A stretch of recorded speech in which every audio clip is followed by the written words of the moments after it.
Glorious weather night for baseball after sitting through a lot of rain in the Cardinals season opener yesterday afternoon. And another big crowd on hand here at Busch Stadium, the Reds and the Cardinals. Brandon Phillips hoping his team can even this series at a game apiece. Of course, he is public enemy number on here in St. Louis. They've opened up the brand new ballpark village. Been talking about that for many, many years, and now a reality beyond the left field and left center field wall. And the crowd ready for this National League Central Division matchup. Devin Mesoraco back for this will be his first game of the season after beginning the year on the disabled list yesterday. After all that rain, it was a miracle they got the game in. Michael Wacha, 6 innings of 7-hit, 1-run baseball, got out of early trouble in the top of the first. In the bottom of the first, Yadier Molina with the bases loaded, bases clearing, double to the gap in left center field. And although their closer, Trevor Rosenthal, struggled in the 9th inning, he allowed 2 runs. The Cardinals came away with a 5-3 win. And tonight, Eric Karros, they will hand the ball to right-hander Lance Lynn as here come the St. Louis Cardinals.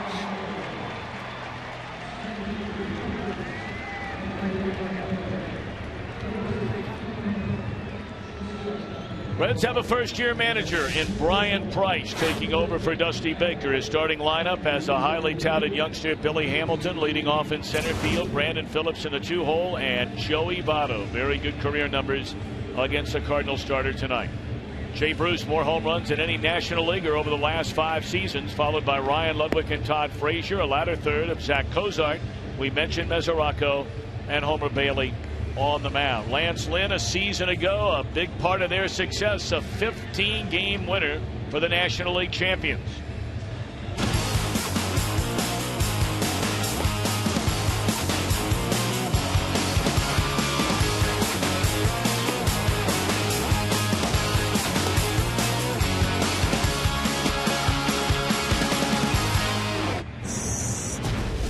Bailey and Lynn are already squaring off against one another for the 2nd time in this young season. Yeah, Lance Lynn threw last week. Wasn't dominant, gave up a few home runs. But since 2012, there isn't a pitcher in the National League that has more victories than Lance Lynn. He's got 34. The thing he needs to avoid, that big inning. If things start to go bad, he needs to stop it instead of letting it snowball. He's got electric stuff. Take a look at Mike Matheny's team defensively. They have so many players that have changed positions or come in from somewhere else. You go back to opening day a year ago. Borges, a new center fielder. Craig goes from first to right. Matt Adams now the first baseman. The rookie Wong at second. Peralta, free agent shortstop. Carpenter goes second to third. And the mainstay, of course, Yadier Molina. All right, how about our keys to the game, Mr. Karros, brought to you by the Lincoln Motor Company. I thought long and hard about this, Tom. You did. For the Cincinnati Reds, leadoff hitter Billy Hamilton needs to get on. He has yet to steal a base or score a run this season. St. Louis hit .330 last year with runners in scoring position. They are still looking for their first hit with a runner in scoring position and 2 outs. So Lance Lynn set to go. Billy Hamilton, the dynamic young Cincinnati center fielder, looks at ball 1, and we are underway. Hamilton played the first 3 games against his Cardinal team, did not have a hit. He got injured on Friday night, injuring the middle finger of his left non-throwing hand. Missed a couple of games in New York. And then his first at bat yesterday had a routine single for most guys, and he went in with a double. Breaking ball in there, and Lance Lynn ahead at 1 ball and 2 strikes. Hamilton 2 years ago set an all-time professional record, stole 155 bases in 1 minor league season. But that old adage, Eric, you can't steal first base. And in fairness to Hamilton, I mean, here you are, really 5 games into the year for him after the injury. And you're facing one of the best pitching staffs in all of baseball in 2 series. Yeah, you've had to face Wainwright, Michael Wacha twice. So again, this isn't representative of what's going to happen this year. We were talking prior to the show that Cincinnati, the schedule that they start with for this month of April, it's ungodly. If they can get 500, play 500 through this first month, I mean, that'll be a real accomplishment. Long, the throw on Hamilton. Consider this, the Reds won 90 games last season. They play 18 games in the month of April. That won more games than they did last year. And look at some of the names on the disabled list to start this year for Cincinnati. Well, you mentioned that schedule, and they've got to play these teams without some real key players. I mean, Matty Latos may have the best stuff on the staff. The bullpen has been decimated. Jonathan Broxton returns tonight. But again, if they can get 500, I think they could be ecstatic. Well, you hear the boos whenever Brandon Phillips comes to the plate here in St. Louis. And Yadier Molina hears him when he comes to the plate at Great American Ballpark in Cincinnati. Those two involved in an altercation. Hard to believe it's been 5 years ago now. Back to 2010. That one smashed up the left field line. And the favorable Karam as Phillips going to try to turn it into a double, and a throw by Holiday way offline. So it is a two-base hit for Brandon Phillips.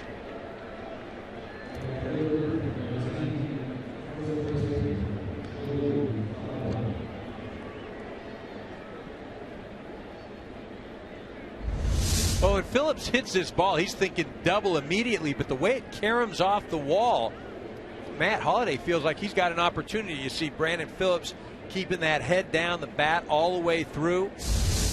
Matt Holliday gathered that ball and didn't really set himself to make a good, strong throw. I think he may have had a chance if he would have set himself up. So now four-time National League All-Star, former National League Most Valuable Player, Joey Votto settles in. Votto with 1 run batted in through the first week plus of this season, and that came on a sacrifice fly in New York over the weekend. And he's hit with a pitch, and the Reds have 2 aboard with 1 out here in the opening inning on Lynn. And you brought up earlier our conversation with Mike Matheny in regard to Lance Lynn.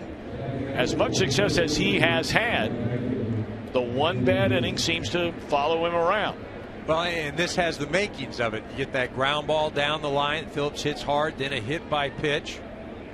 And what was interesting on that hit by pitch, after it caromed off of Votto, struck Molina.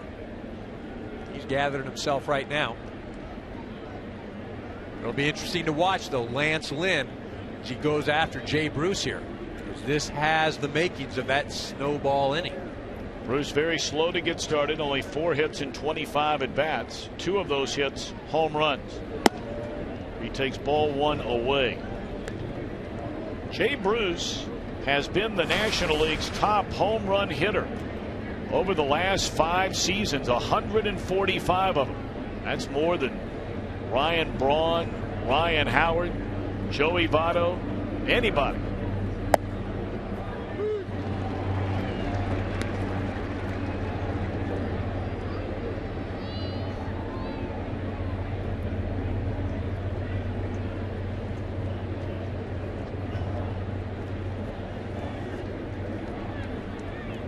Bruce, former #1 pick going back to June of 2005 out of Beaumont, Texas. Tardy on a fastball, 1-2. Great location right there by Lance Lynn, staying away from Bruce. You see that we talk about the blow-up innings. In 25 innings, he's allowed 3+ runs. Talking to Mike Matheny prior, he said he'd like to see, Lance limit those. Give up 1 or 2, but you stay away from the 3s and 4s. 2 balls and 2 strikes to Jay Bruce. Bruce began this season as a 26-year-old. He just turned 27 a few days ago. Broke in 2008 and has clubbed 164 home runs in his first 5.5 full seasons in the big leagues.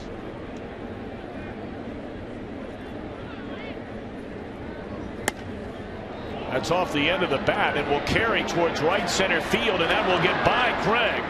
And this will plate a pair of Cincinnati runs as they're waving around Votto. Throw is late to the plate, and that is a 3-base hit for Jay Bruce to give the Reds a 2-0 lead here in the first inning. It didn't look like he got all that one, Eric Karros. No, he got some extension on it, though, and that thing just continued to carry out to right center. Alan Craig tried to run it down. See Molina set up outside. Not a bad pitch. Jay Bruce goes out and gets that breaking ball, though. It's interesting is Lynn had thrown a fastball prior. Here you see Brandon Phillips just trying to figure out, what should I do? Do I tag? Once you get halfway, though, you got to even get further than that because you're not going to tag up. So it is scored a triple for Jay Bruce. Infield in now for the former Cardinal Ryan Ludwig, and he chases a fastball high and missed it.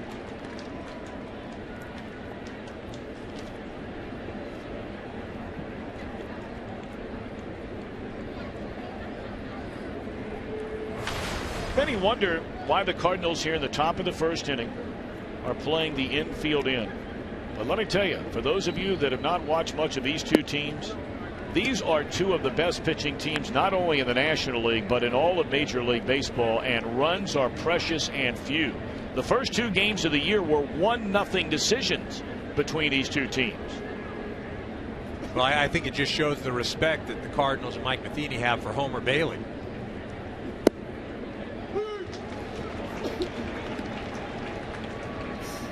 Mike Matheny, a native of Ohio, grew up out just outside Columbus. And I don't think this is a bad move, having the infield in. So what, you give up a hit, you got a man on first, and you got the double play ball in order. Here you can cut off the run.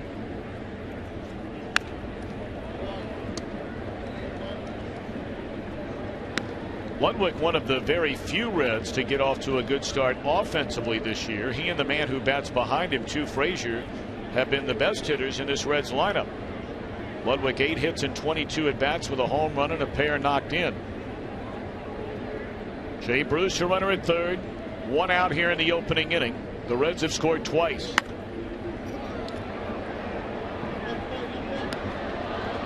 Ludwig doing a nice job of just fighting up there. As a hitter in this situation, sometimes you get caught into the fact that the infield's in. You know, so then you're trying to do too much. Oh, I'm going to get a base hit as well, and then you end up not getting that runner in from third. All you want to think about, especially as a right-handed hitter right now, wait for the ball to travel on you and think about going to right center.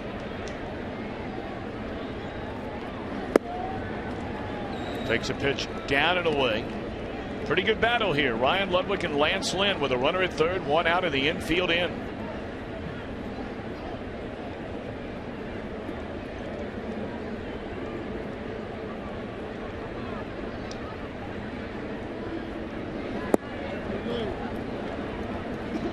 That's a pitch that through the years, when pitchers get Ryan Ludwig out, that's the pitch they get him out on. That breaking ball down and away, and a lot of right-handed batters tend to chase that pitch. Well, he's showing good discipline right now, and he knows that Lance Lynn is in trouble. Again, Lance Lynn will also give up the walk. He doesn't need to throw a strike here. That pitch is right down the middle of the plate. Molina wasn't asking for it there.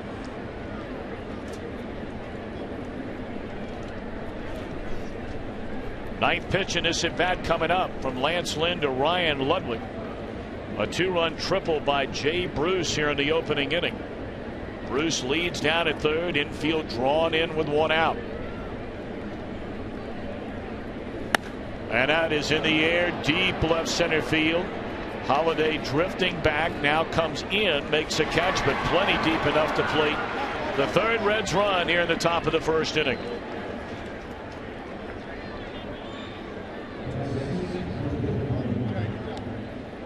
Well, that's a nice at-bat by Ludwig.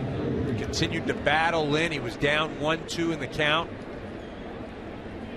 Forced him to get something up. He was able to hit the sacrifice fly. He didn't get greedy in that situation.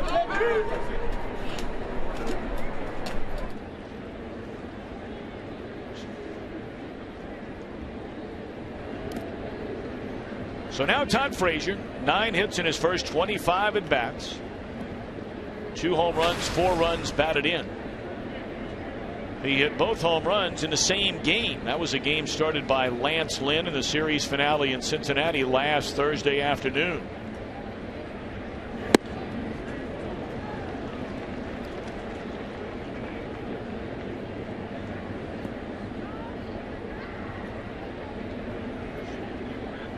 Great to have you with us on this Tuesday night from Busch Stadium in St. Louis, right here on Fox Sports 1. Every Saturday during this entire baseball season, we will have Major League Baseball. So keep it dialed in on the favorites list. You are the master of the remote control, Eric Karros. All the times we've been together, wheeling and dealing. And that's what the Reds were doing with Lance Lynn in the first.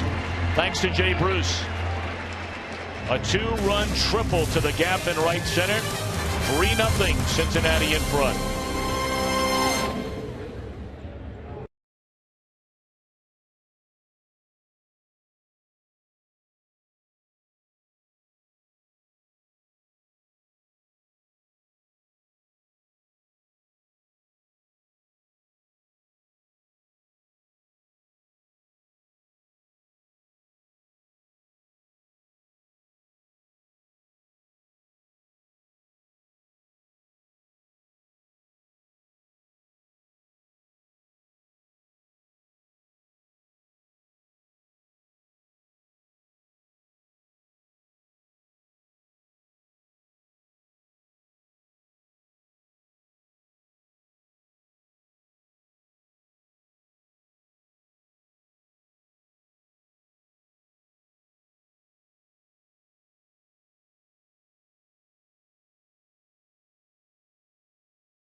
Skipper of the St. Louis Cardinals. His first 2 seasons, he's led this franchise to the National League Championship Series, all the way to the World Series, of course, a year ago. Right-hander Homer Bailey, former #1 pick out of LaGrange, Texas, on the mound. Gave him a lot of money this past season. He's got great stuff. It's evidenced by his 2 no-hitters. He's got a 3-0 lead right here.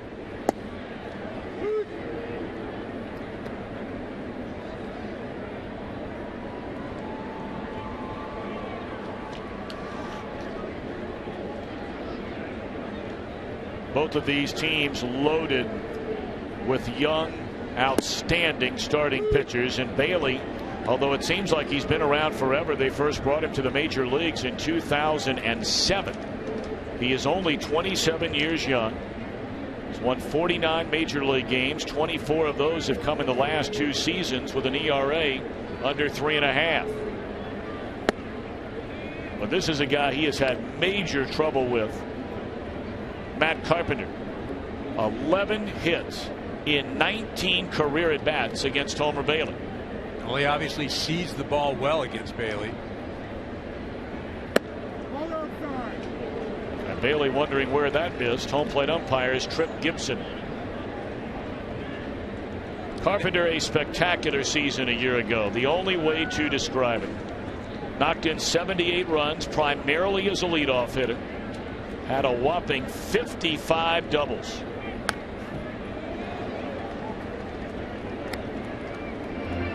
And like Homer Bailey, he was just rewarded with a 6-year contract during spring training this year. Moving back to his regular position over at third base, played second last year. I think that for me is what made his year so exceptional. Playing basically a new position in the big leagues and had the offensive year that he did. That ball hit hard, but right at Ludwig, who appeared to misjudge it. Sinking line drive, and Ludwig able to corral it. One away. Homer Bailey. Back-to-back years he's thrown a no-hitter for this Cincinnati Reds franchise.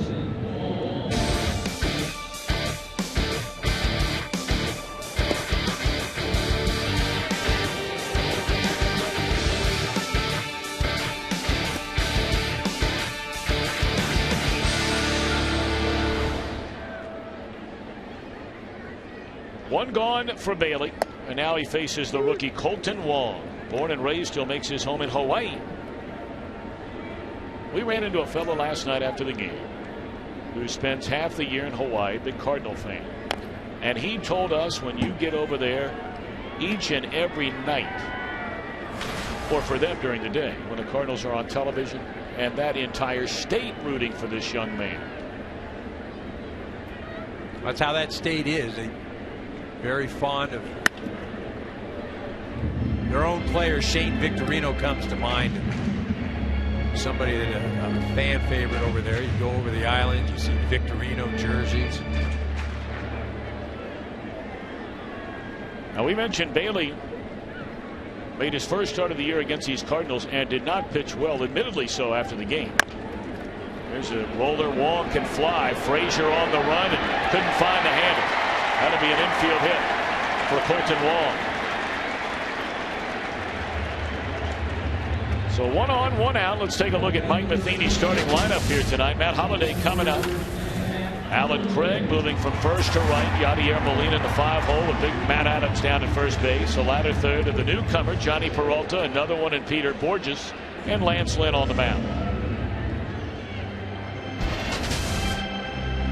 Well, you saw those numbers for Holliday against Homer Bailey. Hey, look, it doesn't matter who the Reds run out there against this guy. Matt Holliday has worn out Cincinnati pitching.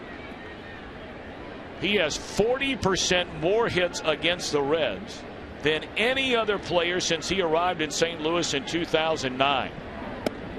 Good breaking ball, strike one. Well, the book on Holliday is just to pound him in. The problem is if you don't get it in and you miss, he doesn't miss. There are a lot of guys, hey, let's just pitch him in, and then you leave something over the plate, they foul it back. Matt Holliday doesn't miss him.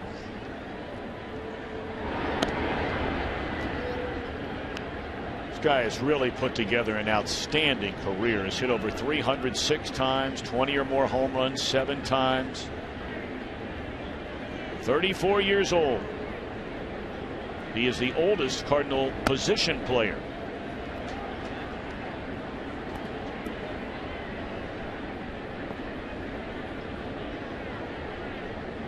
Of course, he technically came over from Oakland, but that was after spending all the years in Colorado, was dealt to Oakland, and came to the Cardinals. They had a great second half when he came to the Cardinals after being dealt from Oakland. You know, put to rest any of those thoughts that, hey, this guy's a Coors Field hitter. Yep. He hasn't hit for the power that he did at Coors Field, but as far as getting on base, he's been pretty consistent his entire career. Won the Most Valuable Player award as a Rocky in 2007. Ahead in the count against Bailey, 2 balls and a strike. Good breaking ball there, and it's even.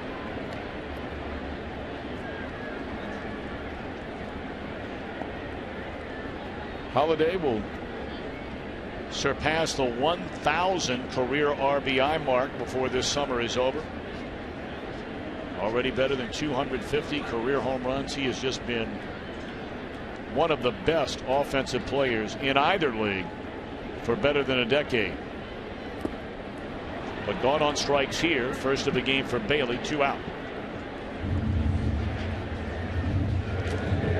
Cincinnati defensively. You've got the rookie Hamilton in center, flanked by the veterans Ludwig and Bruce. Very young left side of the infield in Frazier and Zach Kozak. On the right side, closing in on 790 career starts next to one another for Brandon Phillips and Joey Votto. And Devin Mesoraco just activated off the disabled list. The Reds had 8 players start the year on the DL. You brought up earlier, Eric, they get Jonathan Broxton back. I mean, both of their setup relievers were down in Broxton and Sean Marshall. Their closer, Aroldis Chapman, after that horrific injury in spring training. But he's already throwing the ball again. I mean, those are 3 huge weapons at the end of a game. And on top of that, go out and start with 6 games, 6 of your first 9 against the Cardinals. Runner goes. Throw to second base, not nearly in time, and Wong with his second steal in as many attempts. Well, this stolen off the pitcher, Homer Bailey. Kolten Wong gets a great jump. Saw the infield hit, excellent speed. Mesoraco doesn't have a chance there. You know, that's something that St. Louis, they did not do last year, was run 15th in the National League in stolen bases. Oh, and 2 to Craig. Fouled out of play. Most of you know the MO on Alan Craig. He is an RBI machine when he's healthy. The last 2 seasons has led the National League in batting average with runners in scoring position. Also batting with runners in scoring position and 2 men out. The problem has been keeping him healthy. He's had freak injuries to his foot early September last year. Ran into the tarp, injuring his knee the year before that, and that is strike 3 called, and that is a venomous breaking ball from Homer Bailey. End of 1. 3-0 Cincinnati.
I thought Matt Holliday could have played it a bit differently.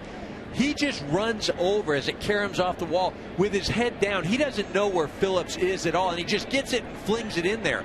If he would have recognized where Phillips was on the base pass, I think he could have collected himself and made a stronger throw, possibly got Brandon Phillips at second base. Well, that ignited a 3-run top of the first inning for the Reds against Lance Lynn. So the Cardinal right-hander hoping for better things here in inning number 2, and he misses outside to Zach Cozart, the Cincinnati shortstop, ball 1. Cozart got his first hit of the year in his 23rd at bat yesterday, and an out his first time up today. Major League Baseball on Fox Sports 1 tonight from Busch Stadium. Big crowd, beautiful night. And big Eric Karros is in town, so you know it's a big game. Well, had fun working with you in Cleveland on Saturday, the first ever game on FS1. I'll be in studio with the guys Saturday.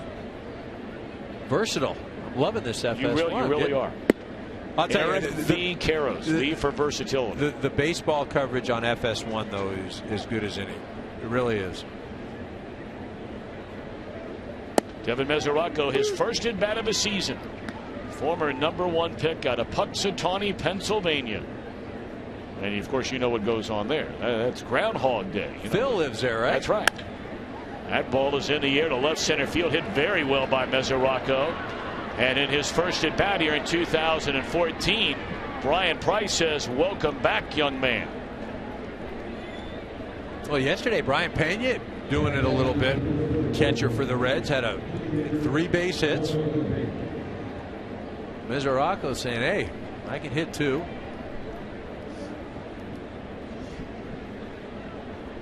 Well, you mentioned Fox Sports 1. Saturday, baseball right here returns. The Red Sox and the Yankees. Coverage begins at 12:30 Eastern on Fox Sports 1 and is streaming live on Fox Sports Go.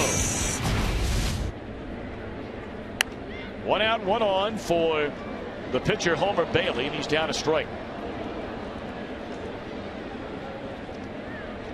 Well, the Reds so far this year have seen Lance Lynn for 6 1/3 innings, and they have scored 6 runs. Of course, runs have been few and far between for the Reds in practically every game they have played this year. They have only had 1 game where they scored more than 3 runs, and that's when Lynn started last Thursday afternoon. That's what we're talking about. Well, and I think both of these teams, the way they've started offensively is not indicative of what they're going to do throughout the season. Slow roller. Lynn takes a feed from Adams, and on the third, Mesoraco, 2 out. You know, the weather both of these teams have played in has been less than ideal. Rain delays, it's been cold. You know, the pitching on each one of these staffs among the top last year in all of Major League Baseball. And as a hitter, your timing really isn't there at the beginning of the year, especially if you're having to hit any type of hard breaking ball. Just not happening. Guys at this level, they're not just pumping fastballs down the middle. Give them time. Both these teams offensively, I think, are going to be at the top of the league. Well, they were 2 of the 3 highest scoring teams in the National League last year. St. Louis #1, Cincinnati 3rd. But remember, last year, Shin-Soo Choo of the Reds, he's gone. Carlos Beltran of the Cardinals, he's gone. Both of those guys, huge components of each of the offenses. Take a look at this defensive alignment with 2 outs. If that doesn't tell you about the speed of Billy Hamilton, nothing else would.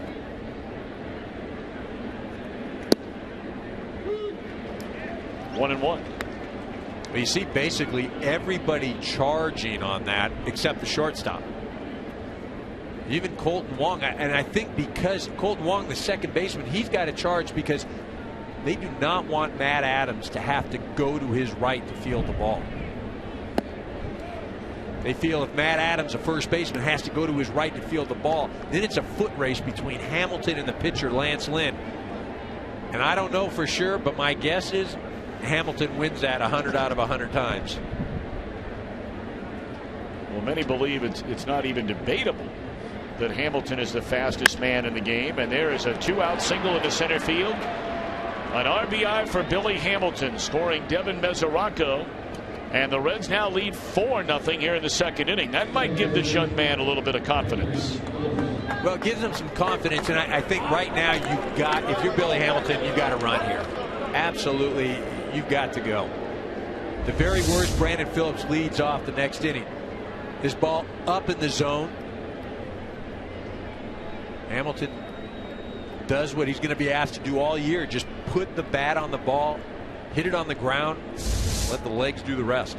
It's only the second career RBI for Hamilton, who was brought up at the end of last year to be used primarily as a pinch runner. Brandon Phillips taking ball 1. Hamilton in 2011 stole 103 bases in Dayton, Ohio, the Reds single-A affiliate. In 2012 is when he set the all-time record of 155 stolen bases. And that was in 132 minor league games. Phillips pops it up, and this should do it. Reds tack on a run. They lead after an inning and a half, 4-0.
Last of the second inning, Yadier Molina to lead things off against Homer Bailey. The Reds have jumped in front with 3 in the first, 1 in the second, 4-0. It's strike 1 to Molina.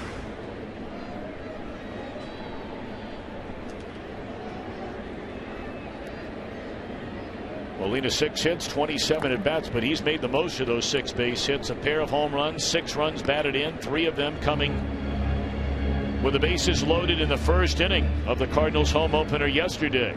Yeah, it looked like Cingrani may be getting out of that jam. He ended up striking out Alan Craig and had an 0-2 count on Molina until he worked it and then hit a bases clearing double. Well, we mentioned Molina and Brandon Phillips. Back to 2010, Phillips had made a few disparaging comments about the Cardinals. He walked up to the plate, tapped Molina on the shin guard. Something that Phillips did to virtually every catcher in the league his first time up, and boy did it get ugly. That is clobbered into left field, and Molina plays long ball.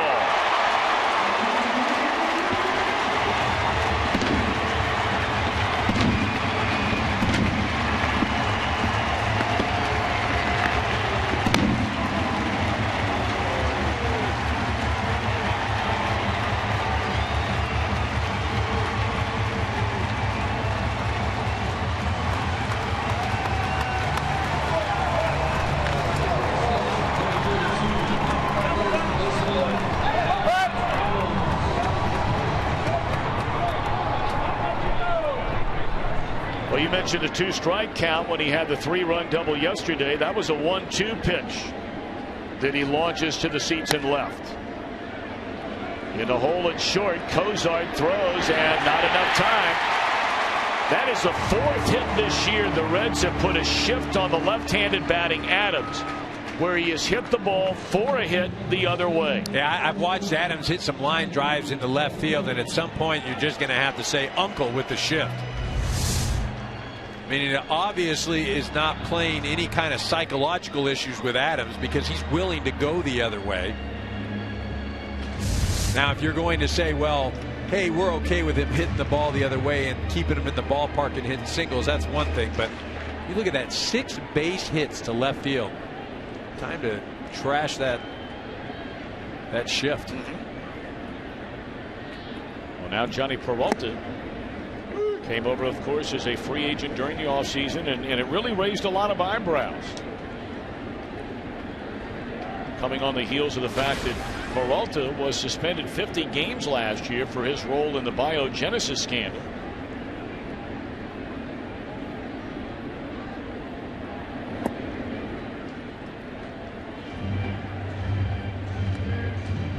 He is the 8th different Cardinal shortstop over the last 8 years to start on opening day. It's really amazing. And you may think that would happen with a team that has been playing under 500 ball over the last 8 years, but you're talking about the St. Louis Cardinals, teams that, they go to the postseason, they win World Series. It's really something.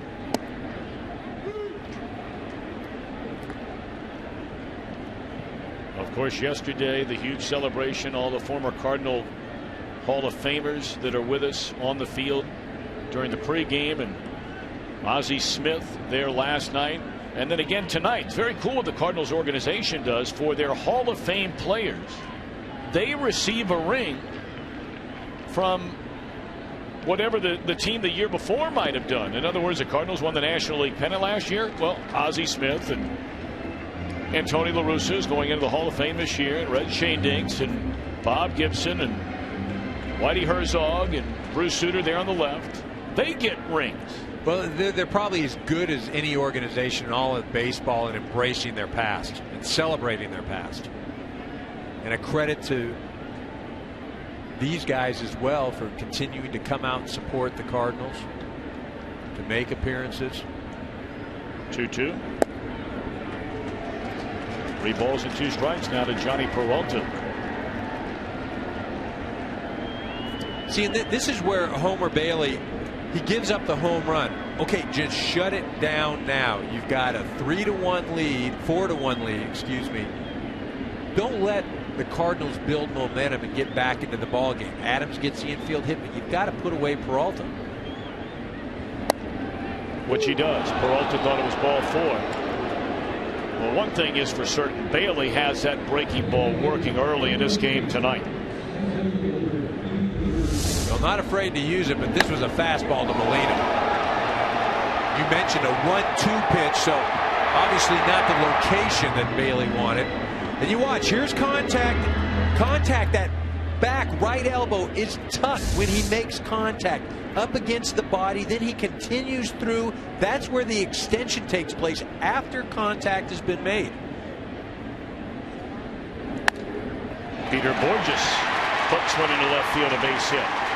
Borges got his first hits as a Cardinal yesterday. That's a point you made when you and I did the Minnesota-Cleveland game over the weekend that I thought was so interesting. Oftentimes you hear guys talk about, get his big arms extended and get way out there, and you say, no, that's after contact. No, that's after contact, and you can sit at home. You just put your arms, your elbows, tuck them in against your side, and ask somebody to push your hands away. Can't do it. You stick your arms straight out and have somebody push your hands away, they'll do it all day long. You are much stronger the closer your hands are to your body. Well, now the Reds looking for the bunt from the pitcher Lance Lynn with first and second and 1 out.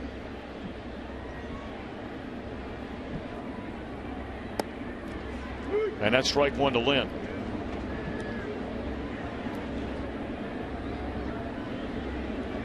Now Jose Oquendo, the Cardinal third base coach, will go through the signs with the base runners, with the batter.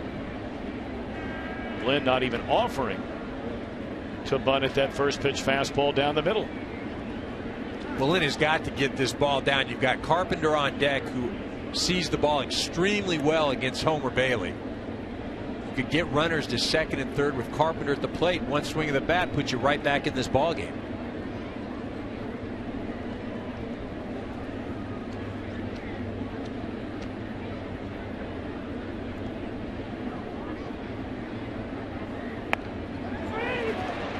Bailey's going to play to third, and they get the lead runner, try to double up the pitcher. And now the runner breaks second and third and gets there safely. So Borges alertly on that one hopper. The gun away from Brandon Phillips on the throw from Frazier moves first to third on the bunt. The Reds do get the out on the lead runner. Bailey does a nice job of recognizing the out at third. Borges reading the ball all the way, and he gets to third base. Just a little closer now. You've got 2 outs. I don't expect Votto to be holding Lynn at first base. Got to play back. Give yourself an opportunity to field the ball off of the left-handed hitting Carpenter. 4 runs, 4 hits for Cincinnati. 1 run, 4 hits for St. Louis. Runners on the corners. And Carpenter, the batter, he lined out hard to Ryan Ludwig in left field, leading off the St. Louis first inning.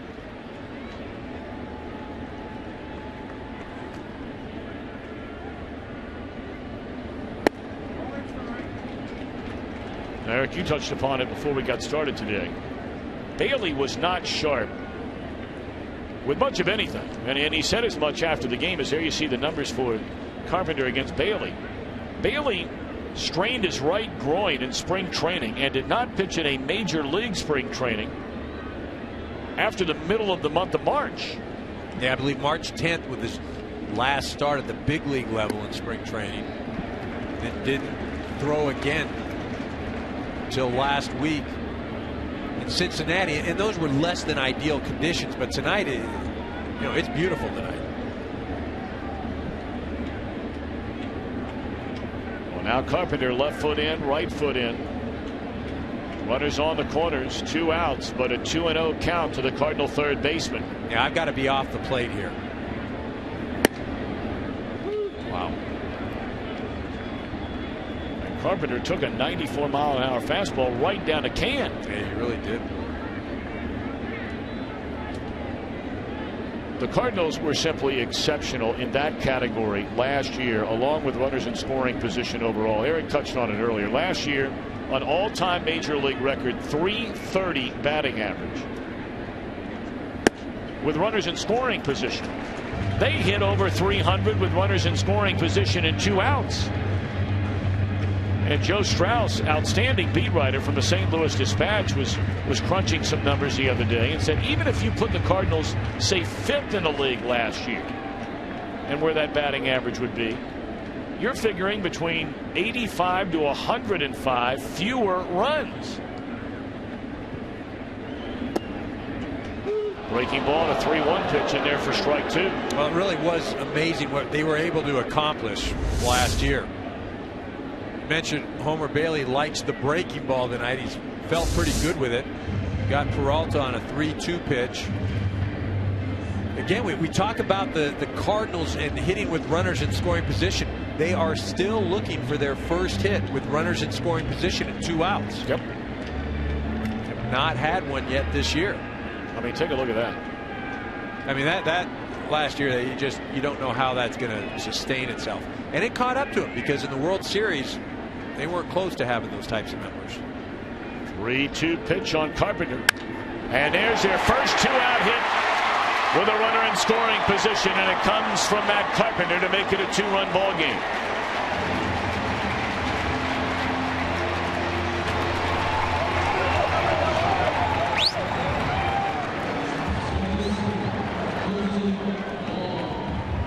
Well, you sort of figured that this would happen, especially when they weren't able to turn the double play on the bunt that was right back to Bailey. Threw to Frazier, didn't get a good throw to Phillips at first base.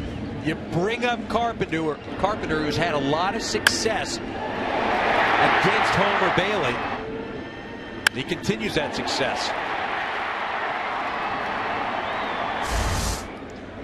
So the Cardinals' second inning continues. 2 runs home, 2 on, 2 out for Colton Wong. He had an infield hit his first time up.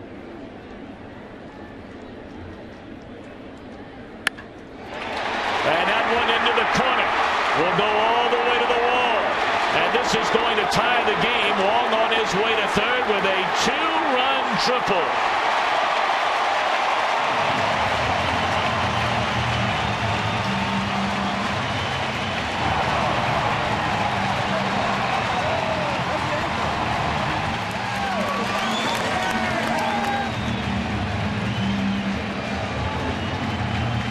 first 2 runs batted in this season for Kolten Wong.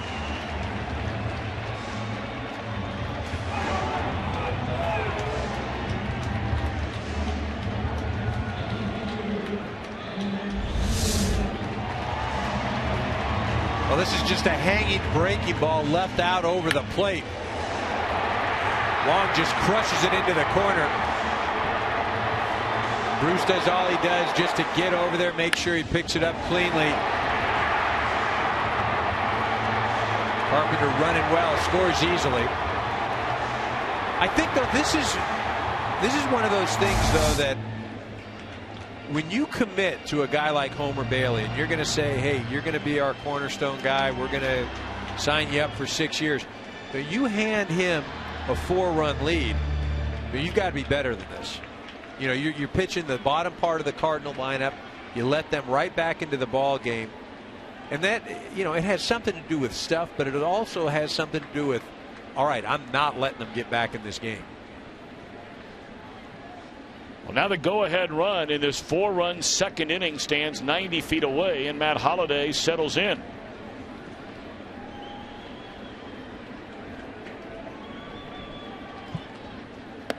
There were many out there stunned when the Reds gave that contract to Bailey, not because he's not earned it the way he's pitched, especially the last couple of years, got better every year in every category. Well, but on paper anyway, I mean, he is the 3rd best starter in this rotation behind Johnny Cueto, who, when healthy, I think you and I both agree that there probably aren't 3 right-handed starters in the league better than Cueto. And Matt Latos may not be that far behind him. Well, Latos is flat out filthy. And Johnny Cueto right there. Boy, he has had 2 spectacular games to begin this year after being injured almost all of last year. One swung on and fouled out of play. You may remember Cueto won 19 games 2 years ago. Among the leading vote getters for the National League Cy Young Award. But then last year on the DL 3 times, only made 11 starts with a lat muscle strain. Well, and I think you mentioned, you know, with Homer Bailey, he's continued to progress. You know, the ERA has gone down each of the last couple of years. The strikeout total's up. Just because he got the big contract, you know, sometimes we in the media, we expect, all right, now he's got to be a polished guy right now. But he's going to continue to progress, and that's what the Reds organization wants to see. You keep going down that path where you get better and better, he'll eventually be where everybody hopes. Nowhere near the strike zone with that fastball. 25th pitch of this inning for Homer Bailey. Here you see the ERA has come down every single year. Strikeout totals have climbed. He's had a no-hitter in each of the last 2 years. Boy, this is where this Cardinal lineup, I mean 1 through 8, generally every night, they just grind people to death, even though they have not swung the bats the early part of this year like they're accustomed to. No, you're right. They just wear you down. Not an easy out in the lineup.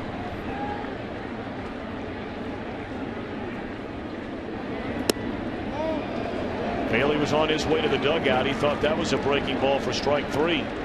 Instead, it's ball 3. And you go back to what started this inning. Sure, it was the Yadier Molina home run, but it was a 1-2 pitch, which is a pitcher that just frustrates the heck out of you.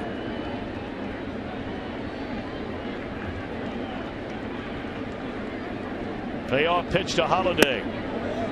And the inning continues, ball 4. And here comes Alan Craig. 9th man to bat in what has been thus far a 4-run inning.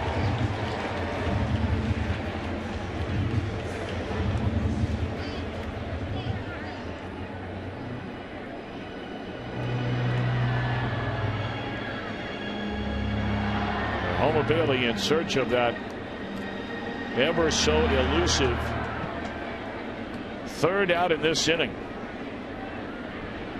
He allowed the home run and then that little dribbler for an infield hit by Matt Adams. After an out, a single by Borges. A fielder's choice bunt by Lynn, but then the first hit with runners in scoring position and 2 outs by a Cardinal this year. Delivered by Matt Carpenter to bring him within a pair, and then the game-tying 2-run triple by Wong. Look at those numbers for Allen Craig career.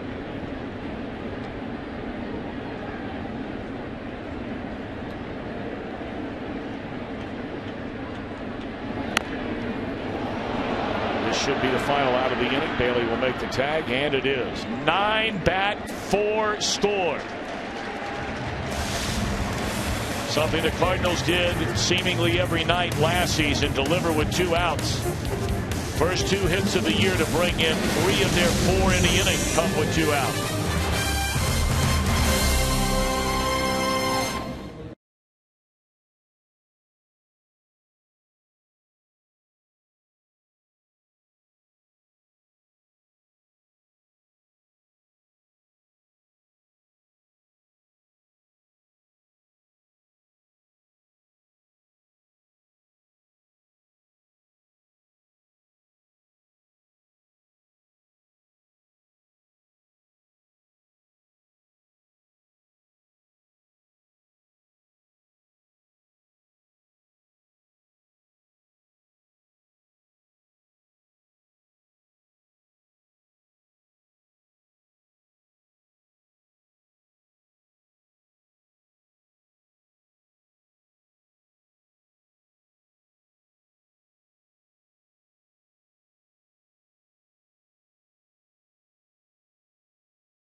Tying 2-run triple in the 4-run Cardinals second inning. So we begin anew here in the top of the third.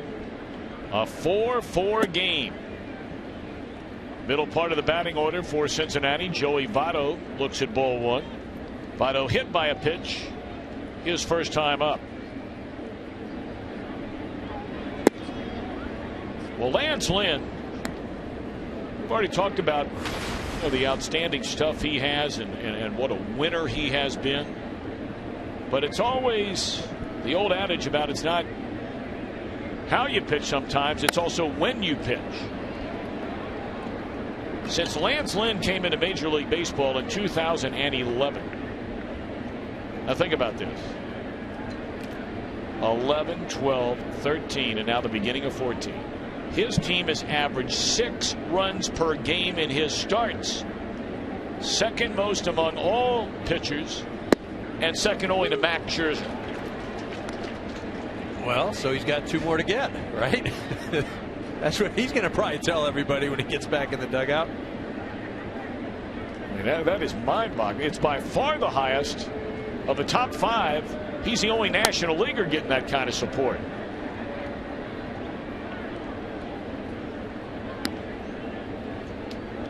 Again, though, that just goes to the win total.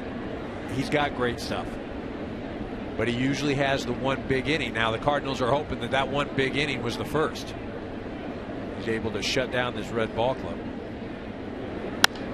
Votto loops one into left field. That'll fall in a base hit, and they had him played that way. Play single for Joey Votto. We invite you to make Sunday extra special by coming out to the ballpark. Go to MLB.com/Sunday to find special ticket offers all over Major League Baseball. I think this is what you were talking about, Tommy. 6.15 runs a support. Yeah, now that's 2012 and 13. Yeah, you added a few years. Added another full season in 11. He's still over 6. Now the big shift put on by the Cardinals. Now, Aaron, you were known as a guy who was a pull hitter. Did they ever put a shift anything close to this on you as a right-handed batter? Not anything like this at all. And I think it's become more pronounced these last few years, especially the way that the game can now be measured and quantified. Now, ironically, though, the Cardinals are not an organization that really bought into the shift.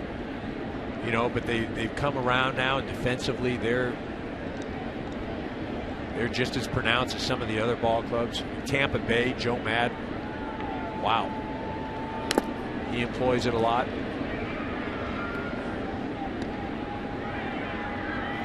Now Jay Bruce has said, you know, sooner or later I am going to make them pay for this shifting around. But see, that's where, if you're the other ball club, fine, go ahead, you can bunt all day long, because if you're bunting, you're certainly not swinging to hit the ball out of the ballpark. And when you shift against a guy like this, or a guy like David Ortiz, you'd like them to try to go the other way, because then you're taking away their power. But when you do it against a guy like Matt Adams, it's not like Matt Adams is putting balls in the seats left and right. Now, he has that power, but he hasn't demonstrated that he's going to be, you know, a 35 home run guy. At least not yet. 2-2 to Bruce. And now full count. And you see, there's nobody over on that left side of the infield. I mean, at all.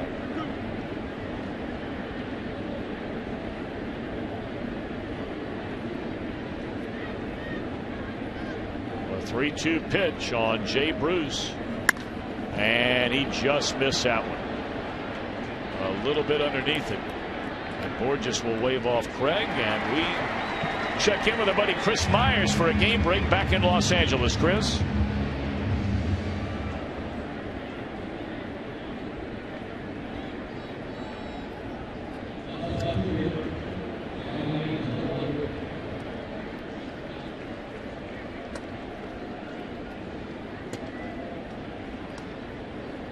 All right, Chris Myers, thank you very, very much. Starlin Castro missed nearly all of spring training with a leg injury, and they were wondering if he was ever going to play in a game. Not until the final days.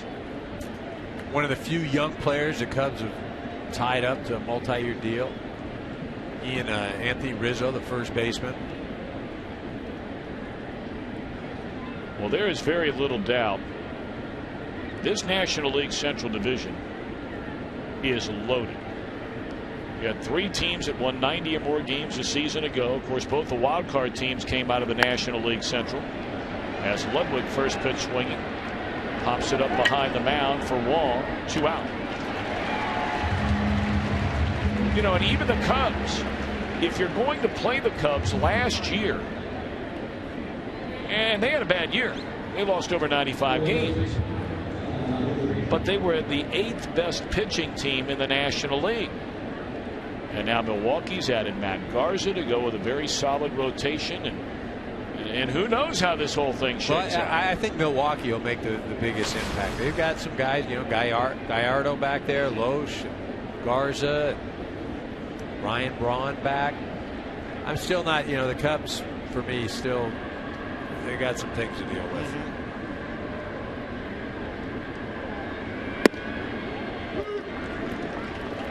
This is the 100th year of Wrigley Field,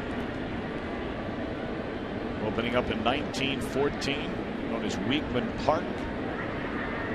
Going to think they have not played a World Series game since 1945. Eric, I had the honor and the privilege of calling for Fox that 2003 National League Championship Series. You were the first baseman for that Chicago Cubs team. Well, it looked like after Game 5 in Florida that even though you lost Game 5 in Florida against Josh Beckett, that you guys were on your way. Pryor and Wood, Game 6 and 7, and obviously didn't work out. But you know, looking at that looking at that ball club, the organization, I mean, there's really only one more place to win a world title, and that is playing baseball for the Chicago Cubs. I mean, that celebration will be second to none. There's no doubt about that. And I know a lot of Cardinal fans are saying, oh, come on now. I mean, they don't like the Cubs. It's a pretty friendly rivalry. But I don't think anybody could dispute what you just said in any form or fashion. If you spend 10 minutes in that town or had a family member or buddy or whatever it is, it's a Cub fan. Suffering Cub fan. And they deserve it. They absolutely deserve a world title. 2-1 to Todd Frazier. 2-2.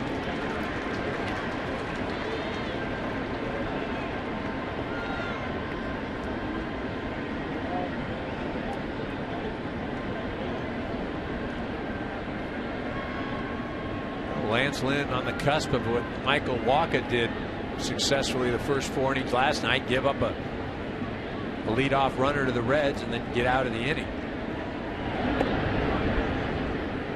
This was important for Lance Lynn. The Cardinals just put up 4 runs, comes out, Votto gets on base to start the inning, and he has to face Bruce and Ludwig. Puts those 2 away, and now just a Frazier out away from getting back in the dugout.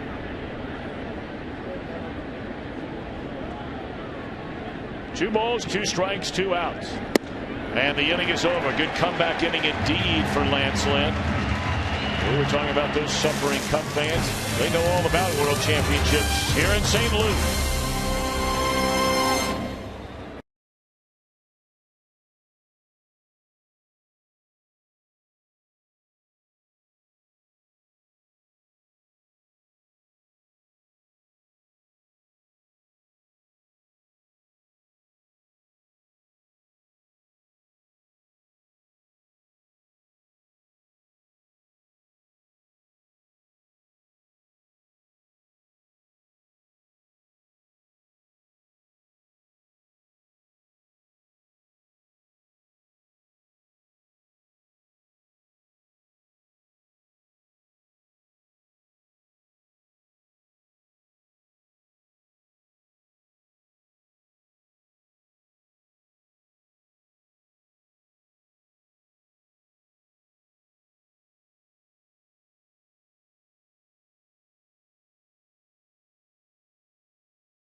Crowd on hand here tonight. Cardinals had their home opener, a victorious home opener yesterday on a very rainy Monday afternoon, but a beautiful day today. Gorgeous night, and here we are in the last of the 3rd inning.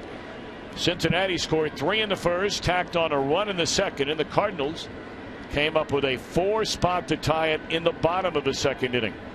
And it all began on a Yadier Molina home run to left field.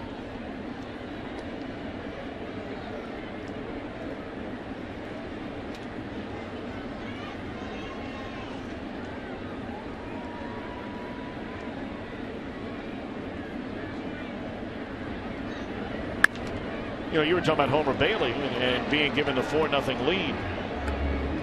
In his career, Bailey, when staked to a 4-run lead, has never lost a game. 25-0. Now, he might still win this game, but I think your point had more to do, correct me if I'm wrong, with the fact that You give a guy like this a 4-run lead, you got to nail this thing down. And there's a base hit by Molina on another 2-strike pitch to begin the inning. Well, that's what you hope he grows into. I mean, that's why he made the commitment for 6 years. He's got great stuff. And again, when he gets a 4-run lead, you know, in his career, he hasn't lost. But you certainly don't want to let the Cardinals right back in this ball game. Make it difficult for your ball club. You're looking for victories this year. Off to a slow start.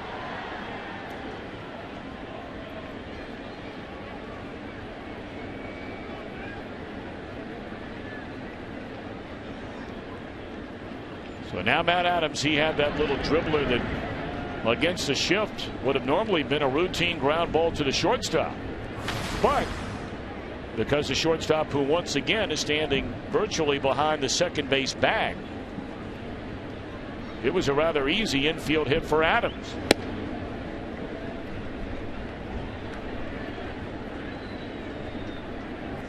As you mentioned, still employing the shift.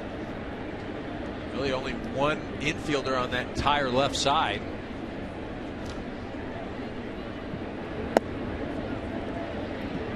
Adams now has 10 hits on the year. Against Cincinnati, he has 4 of them that have gone left of the second base bag. He has 2 infield hits against the shift this year alone, 2 in his career. That one pulled to the right side, and he would have beaten that shift. That's how good big Matt Adams is going. And now the Cardinals have 2 on with nobody out. Well, Votto was not holding on Yadier Molina. He was playing in front of him. I'm not so sure why you would play in front of him with the left-handed hitting Adams up. When you're playing in front of a runner, the runner can see you. You limit your range. If you play behind Molina, you give yourself more of an opportunity. The runner doesn't know where you are. A little miffed by that fielding position there.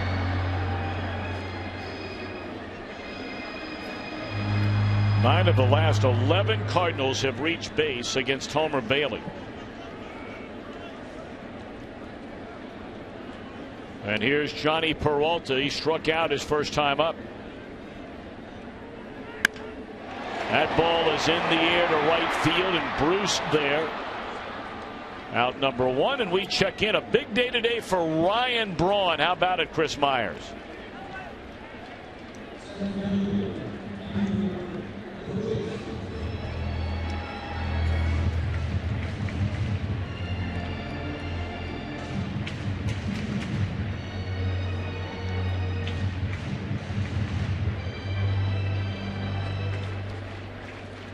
Of course, it's going to be a long year getting it from fans around Major League Baseball for Ryan Braun, but apparently no big deal today in Philly, and they will let you know about it. They absolutely will.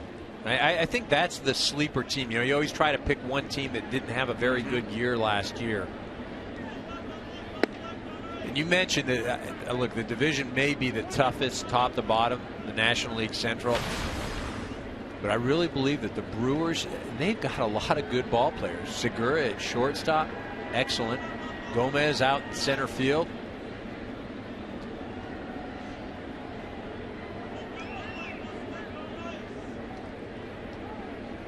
The guy's turned into a really nice player for the Brewers, and you have to see him play a lot to, I think, fully appreciate it. Is their catcher Jonathan Lucroy? Yes.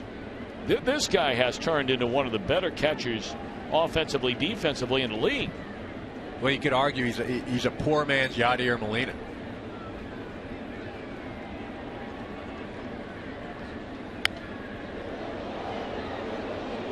When you look in the National League Central Division over the last 5 years, St. Louis and Cincinnati each with a pair of titles, and splintered by Milwaukee, of course, during that magical run they had in 2011. Well, remember, you'll have Ryan Braun for an entire season, and he's got something to prove. He's going to do everything he can to go out, erase the doubts.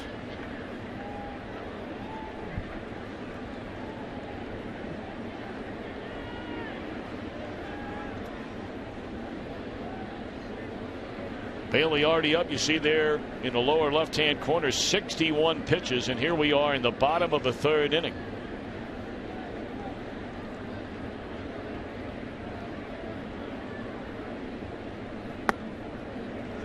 Two and two on Peter Bourjos with the pitcher Lance Lynn due up next. This is a very, very important batter in this game for Homer Bailey. Number 8 hitter, maybe more than any other batter in that 4-run second inning. The Bourjos hit was a major thorn in the side of Homer Bailey. You had 8 and 9 coming up, already 1 out in the inning, only 1 run home, and Bourjos hooked one into left field for a hit. This one into center. 2 out. Well, coming up on April the 16th, the all-new season of The Ultimate Fighter begins as bitter rivals take over to coach the next generation of UFC fighters. The Ultimate Fighter, Team Edgar versus Team Penn. April 16th, only on Fox Sports 1 and streaming live on Fox Sports Go. You were in there mixing it up with some of the UFC folks. Yeah, I'll tell you, I have a greater appreciation for the athletic ability of these men and women that are UFC fighters. I mean, it's unreal. I mean, you think you're just getting in there brawling, but there's technique, there's angles. I mean, you were in there sweating it up with them. For a couple hours. I think I went down after that. That'll end the inning. Oh, boy, they love celebrating their Hall of Fame. Look at him. He's ready, maybe, for the UFC. Lou Brock.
All season with Chevrolet. Share your excitement using #TheNew.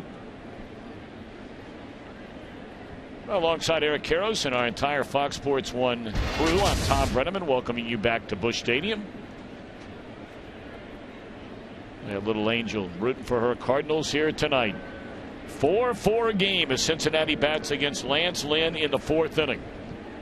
Reds gave right-hander Homer Bailey, if you're just tuning in, a 4-0 lead after an inning and a half. But the Cardinals tied the game with a 4-run second inning. 7, 8, 9 in the Reds batting order. Zach Cozart, Devin Mesoraco, and then Homer Bailey.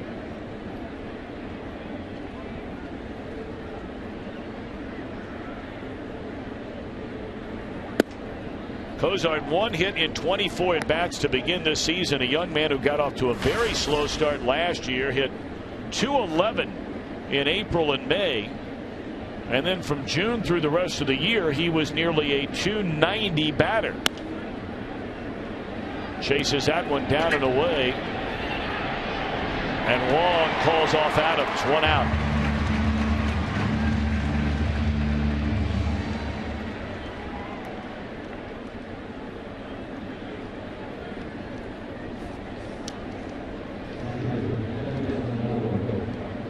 It's very similar to the Bailey-Lynn matchup last week. Lynn gave up 3 runs in the first inning tonight. Last week he gave up 3 runs in the Reds' first inning. And Cincinnati did not score again against this Cardinal right-hander.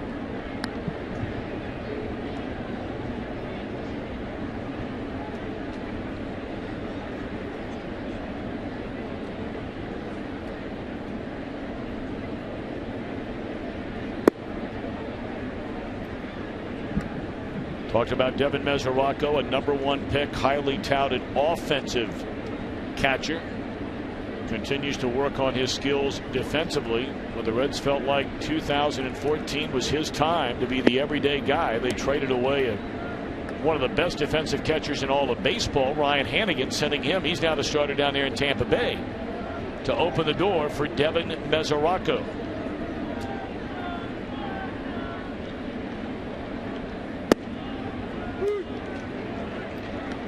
Well, he's been everything that they'd hoped he'd be, as far as what he can do offensively. Hit at the bottom of the lineup, turn it over.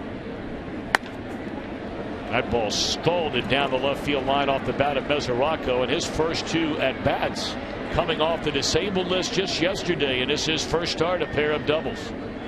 They believe down the road Mesoraco has a chance to be a middle of the lineup kind of hitter.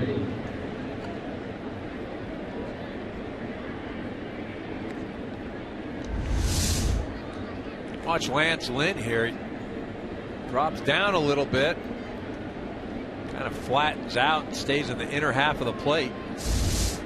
Mesoraco just turns on. He should just start those Cincinnati Red catchers on base. Last night, Brian Pena, now Mesoraco twice. 4th extra base hit tonight for Cincinnati against Lance Lynn. They're going to let Bailey swing away, and he punches it foul. Hit a ground ball to the right side his first time up for an out.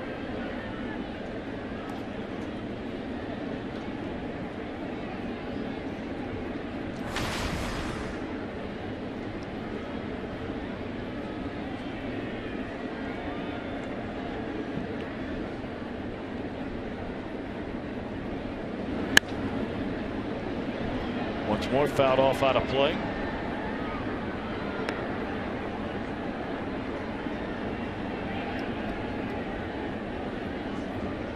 See Lance Lynn at 70 pitches already here in the 4th.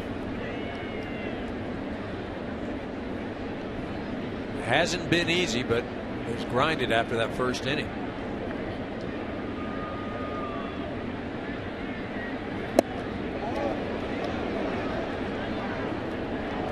Wow. On the appeal, he did not go around down to Dale Scott. He's a crew chief of this umpiring crew. That looked like a good pitch, regardless if he went after it or not. I tell you, if Homer was on the mound, he'd want that pitch.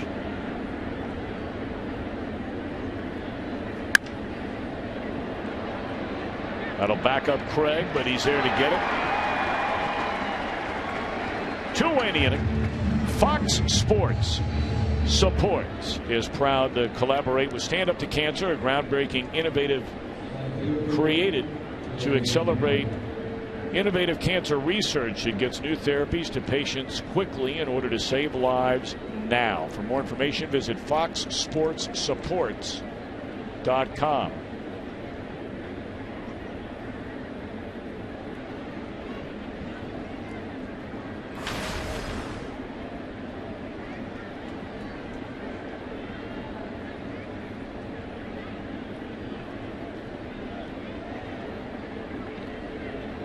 Now Billy Hamilton, he had a 2-out run scoring single into center field back in the 2nd inning. His first RBI of the year. He has a runner at second base in a tie game. 2 outs here in the 4th. Strike 1.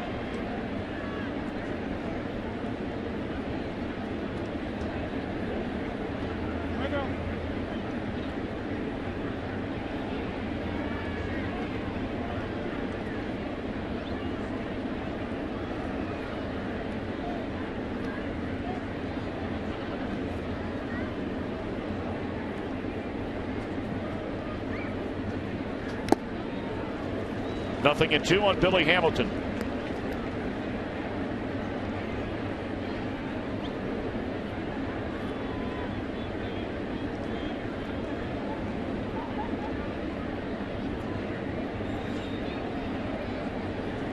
Mesoraco out at second base, had a one-out double and represents a go-ahead run here in the Cincinnati fourth inning.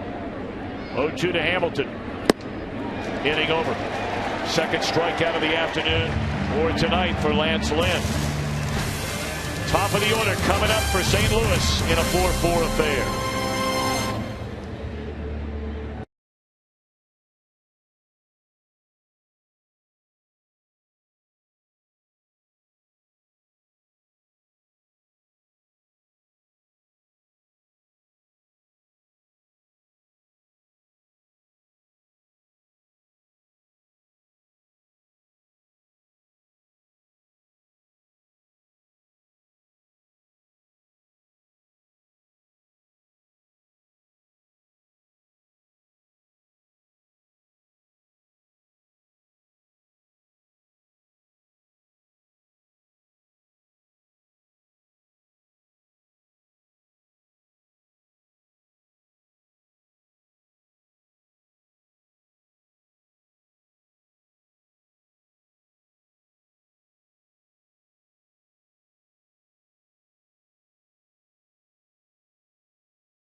The man on the right, Adam Wainwright. Wainwright mentoring so many of these young Cardinal hurlers. Michael Wacha. I mean, those two are virtually inseparable.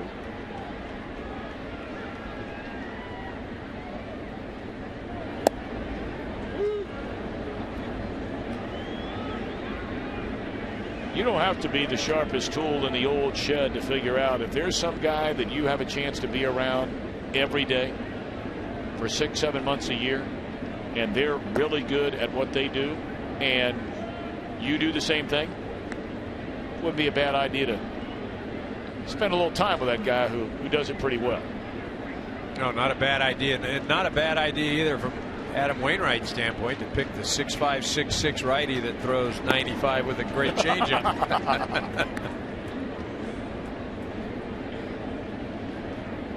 Goes to that formidable Cardinal rotation. Joe Kelly, Shelby Miller to the far right. Miller will start the series finale here tomorrow. We're tied at 4. And there's a bouncer up the middle, and Phillips can't find the handle. So the beat goes on for Matt Carpenter against Homer Bailey. Didn't hit that ball very hard, but it turns into a hit. Now you come to the ballpark early during batting practice, and you'll see this for virtually every player on every team in Major League Baseball, taking some of their time to spend with those who clearly are going through tough times. And our thoughts and prayers with all those youngsters. That was Michael Wacha before the game tonight.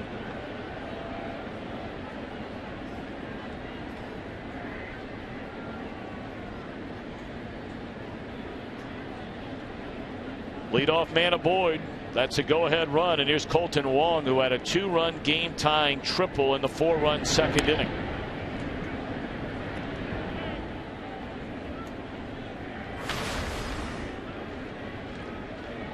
Now, would Mike Matheny consider moving the runner over with a bunt here in a 4-4 game. We're only in the bottom of the fourth inning. I don't think so. The way Kolten Wong swung the bat so far against Homer Bailey, he's got that single, a hard hit triple in the corner. I think you play for the crooked number here,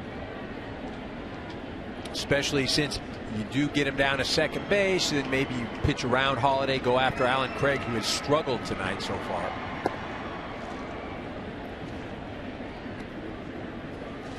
A ball and a strike on Kolten Wong.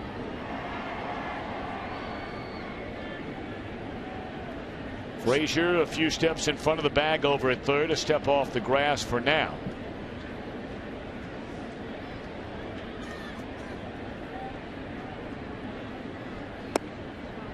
Well, he showed a bunt, didn't appear to be trying to bunt. 2-1. Well, what that does is it forces Frazier, the third baseman, to respect the possibility of a bunt. You bring him in a little bit. Kolten Wong can shoot something past the drawn in third baseman here. See a lot of room to Frazier's right down that line. 2-2.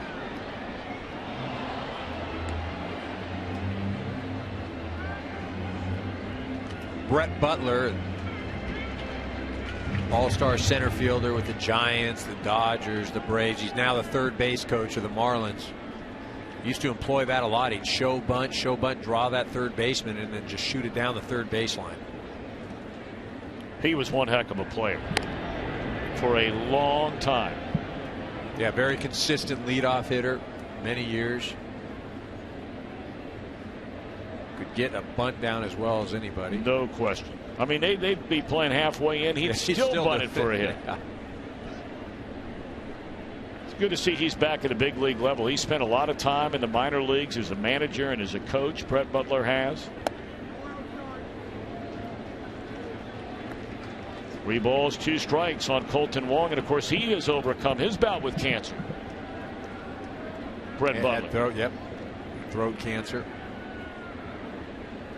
I think you got to run Carpenter here. Put him in motion.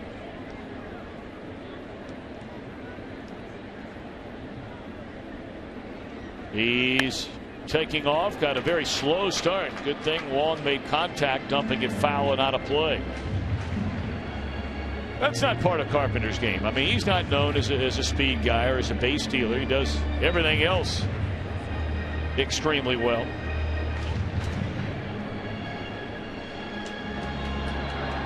No, you're gambling that Wong is going to make contact. Obviously, Carpenter will be thrown out by a mile if Wong doesn't make contact. But what you do then is you force the infielders to have to make the play at first base. And Wong, as we saw earlier, has as much speed as anybody out here, outside of probably Hamilton.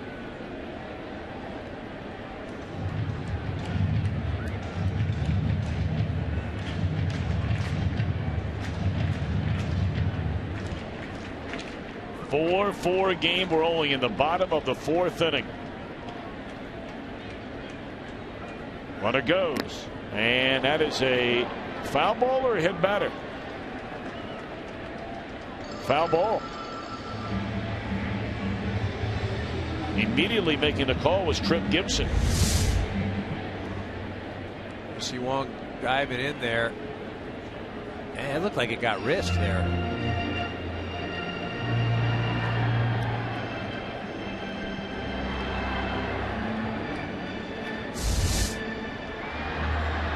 I know if I'm up at the plate and they got any part of hand or wrist, I'm jumping around and screaming. I'm selling that to the home plate umpire.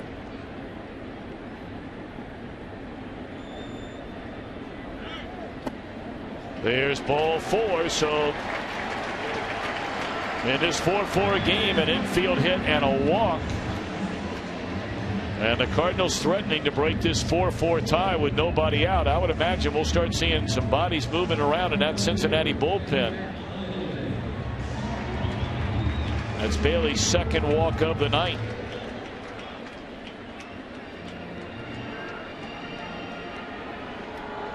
We see a few bodies stirring around.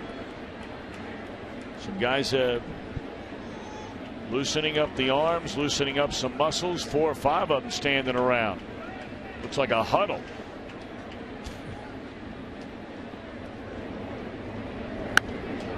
Holiday down a strike.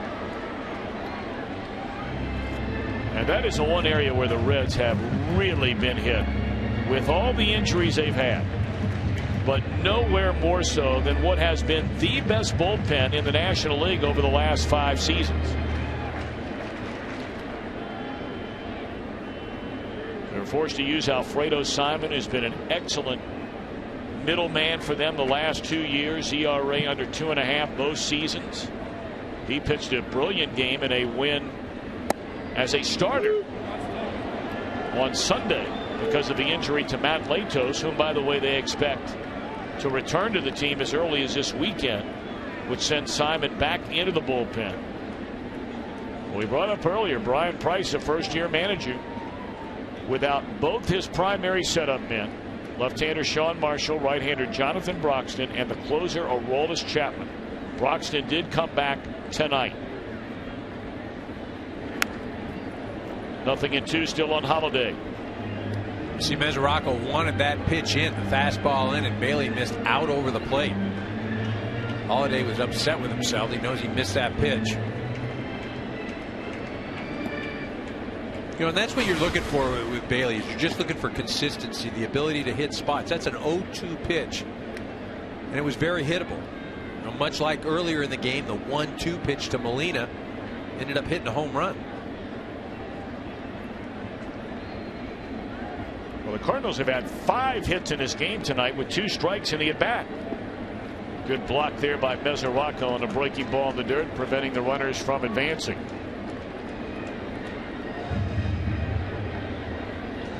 I'd come right back with a breaking ball here. You know, if you're the hitter, you're thinking, all right, he just bounced when he probably doesn't want to throw it. So he's going to be looking for something hard. Bailey has allowed 11 base runners in the last 2+ innings after being staked to a 4-0 lead.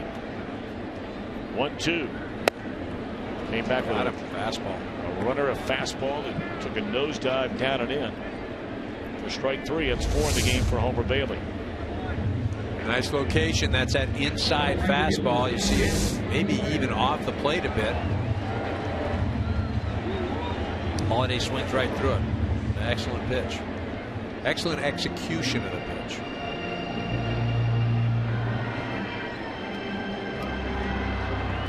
Alan Craig 0 for 2 in the game. He is one of 2 Cardinal position players who has failed to reach base, the other being Johnny Peralta.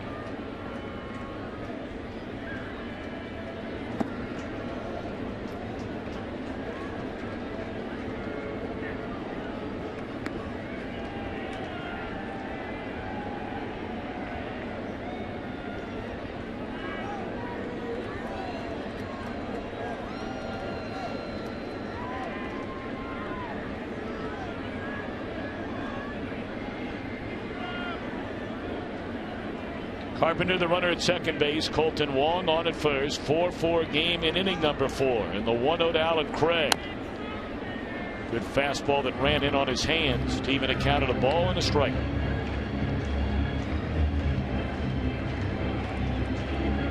Very similar to the game Bailey had against these Cardinals last week. Pardon me, Eric. Yeah, where obviously Bailey struggled.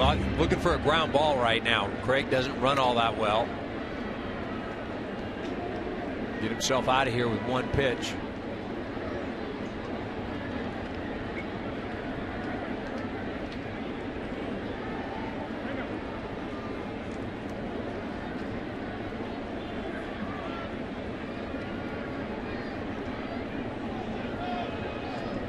See Bailey up to 83 pitches already. We're not through 4. 1-1 to Craig. Ground ball, diving play by Frazier. They get 1 and they still turn the double play. How about that? Frazier on the ground. Phillips had enough on the throw. And that is indeed what Bailey needed, as Eric Karros pointed out leading up to that at bat. We're on our way to the 5th in a 4-4 game.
Premium, the #1 live streaming sports service, is celebrating 12 years. You can join the millions of subscribers. Watch every out-of-market game live in true HD on over 400 different devices.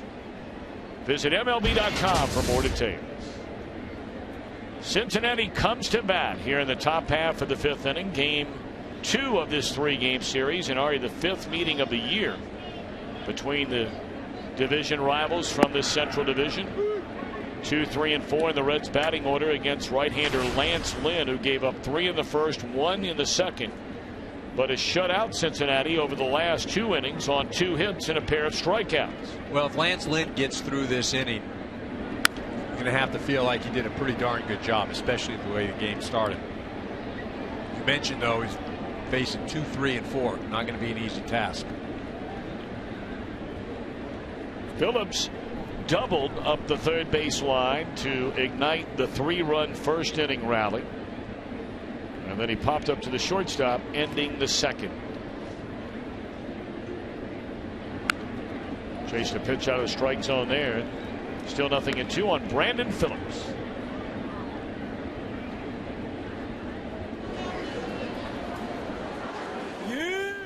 Folks cruising around the nice wide concourses here at Busch Stadium. Anybody got any pizza out there? Bring it right on out. We'll get you in if you bring it along. I mean, Karros has done a number on these donuts. Every time I turn around, you're on about a 1 per inning roll right now. We got to slow down. There's no we involved in that sentence. Well, I got to tell you, I'm thinking about going back to the well myself. That one in the air, and Adams withdrew.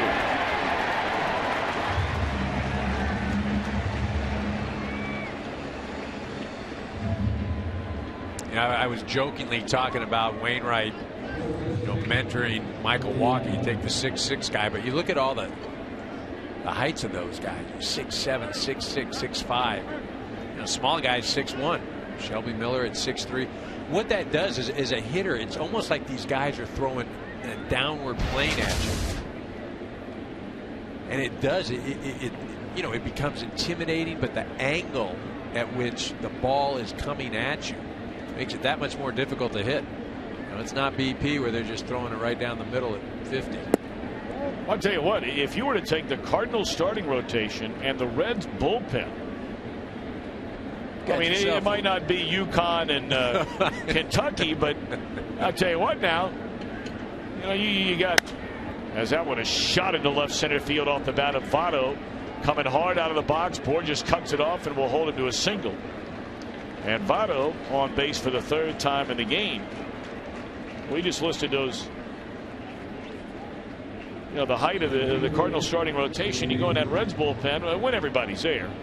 You got Sean Marshall 6'7". You got Alfredo Simon 6'5".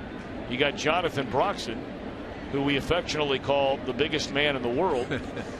And then you got Aroldis Chapman going around 6'3", 6'4".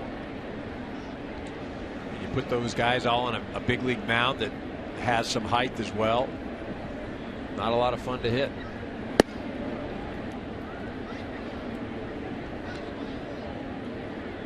There's Chris Young. He was a basketball player back in his day at Princeton. He's bounced around a few teams in the major leagues. Hey, when you're talking height and ability and you couple that into one big pile, Randy Johnson. Oh, that's exactly right. No better combination. That guy. And I had the privilege of watching him every 5 days alongside Curt Schilling. Yep. And certainly our thoughts and prayers are with Curt Schilling. You brought up throat cancer earlier, and the cancer he is going through. The Reds had a third base coach last year. Still works in their minor league system named Mark Berry, who went through throat cancer last year. And, I mean, none of them are any fun. But it is a brutal therapy stretch. Certainly we wish Curt Schilling well. But man, Randy Johnson. Oh. Not a lot of fun. Even for a right-hander, right? Not fun for anybody.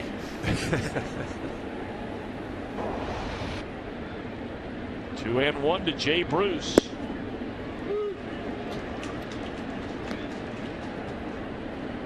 Lynn doing a nice job of staying on the outer part of that plate. Jay Bruce had that triple earlier in the game. It was actually a pretty darn good pitch, a breaking ball in the outer part of the plate. You see the shift employed. Outfielders all playing deep. Fastball away, 2-2 to Jay Bruce.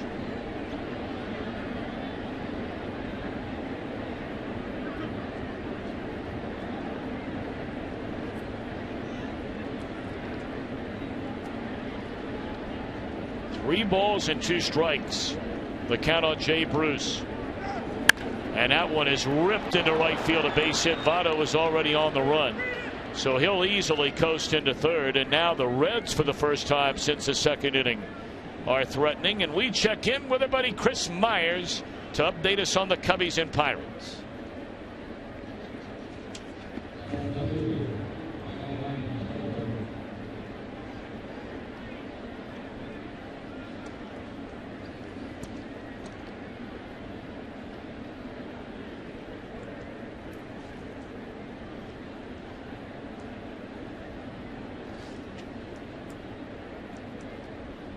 Yes, indeed, those Pirates beating these Cincinnati Reds. The final 3 games of the regular season, when, you know, both those teams knew they were going to play one another in the one-game playoff, and the Pirates came into Cincinnati with home field advantage on the line in that series and just rolled over the Reds and did the same thing in the one-game playoff. Well, what a magical run that was for Pittsburgh last season. First winning season in 20 years. And you saw the support of the city. I was a little surprised this offseason that Pittsburgh didn't continue that momentum and make more of a splash. Acquiring some player, whether it was an outfielder, a right fielder, or a first baseman. Well, now big spot for the former Cardinal Ryan Ludwig. Looks at a breaking ball, strike one. He had a good at bat his first time up at the plate. He ended up hitting the sacrifice fly to left field. But he was down in the count, 1-2, fought off a few pitches. Same sort of situation here. Not trying to be greedy, look for something up in the zone, think about right center. Action in the Cardinal bullpen for the first time. Seth Maness. Well, what a year he had last year for this Cardinal team. They not only have a fleet of very impressive starters, Well, the same holds true down in their bullpen. Maness, Martinez, and Segrist, and Rosenthal, right on down the line.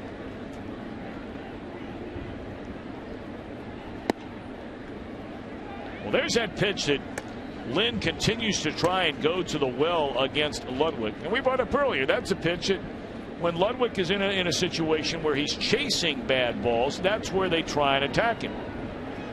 Ludwig's been stubborn tonight. You know, he's forcing Lynn to come in. And again, as a hitter, if you can just be disciplined enough to look for one spot in these situations, you have a better chance of success. There weren't many Reds that got much of an applause yesterday on opening day when they introduced all the players up the first and third base lines, but these Cardinal fans gave a very, very loud applause for this man right here, Ryan Ludwig. Not only was he a fine player with the Cardinals, he is one guy that's very easy to like. Good guy to be around.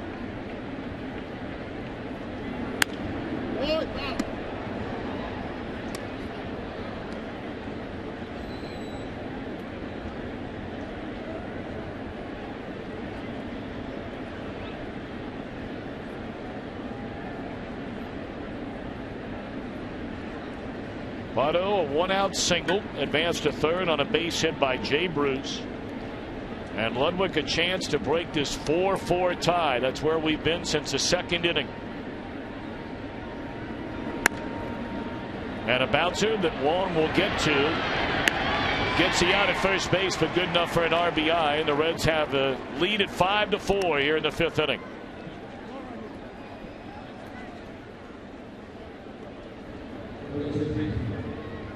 Good at bat by Ludwig, trying to shoot the ball to the right side. Wong does a nice job. You see he's shaded a bit towards second. He gets all the way over there. Makes a nice play.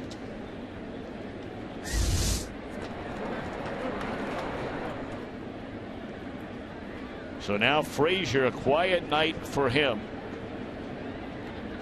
has bounced to third and struck out. He was the hottest Reds hitter through the first week of the season, coming into this one tonight. Strike one. Well, real important for Lance Lynn right here as well. Get out of here just with one run. Don't let the fact that you gave up one start to snowball. Oh man, I gave up a run. Got to leave Bruce out there at second base.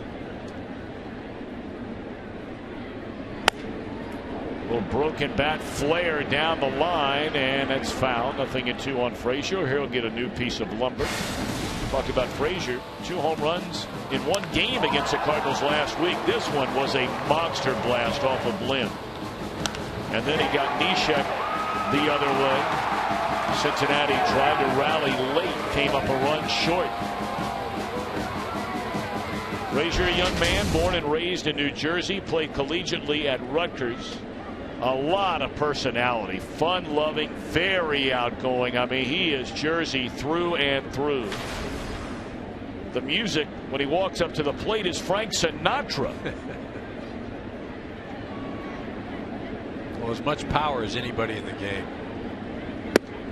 Gone swinging, and that's all for the Reds in the fifth. Ludwig knocks in his second run of the game.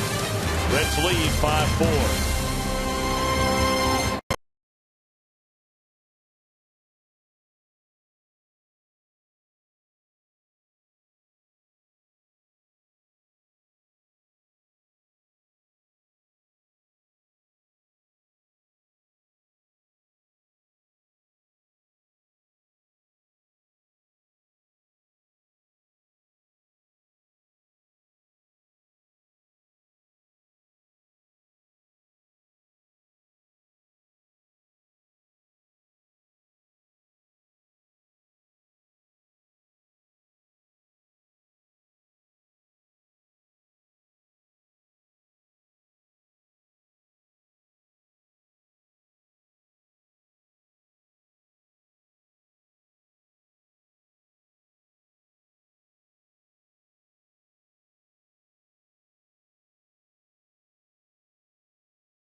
Out in left center field. Of course, that's basically on the property where old Busch Stadium used to sit. I walked by it today. It's unreal. Restaurants.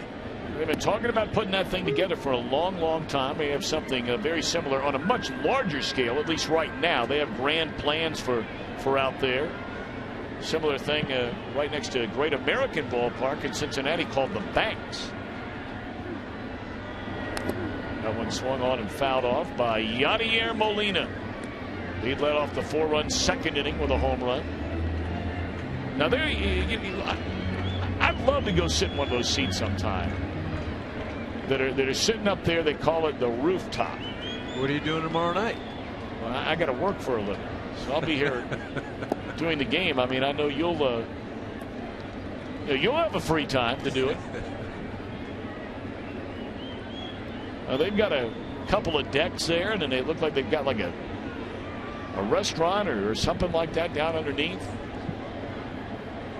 We have our Fox Sports Midwest studios where they do pre and post game coverage of Cardinal baseball. What a great job they do here. I saw Jim Edmonds the other night on the tube.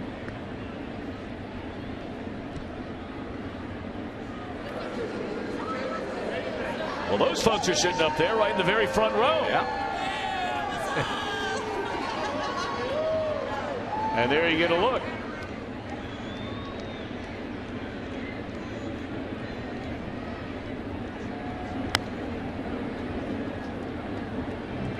Now, for those of you wondering who have never been here before, and this is the first time anybody has seen this. I mean, yesterday was opening day, and they just finished all of this off. That is actually not inside the ballpark. No, it's outside. Like I said, I walked through there today, and it's really quite something. I mean, it's its own entity, but it's all Cardinals. Lengthy at bat here for Molina. 2 balls and 2 strikes. Bailey at 90 pitches, and here we are in the bottom of the 5th inning.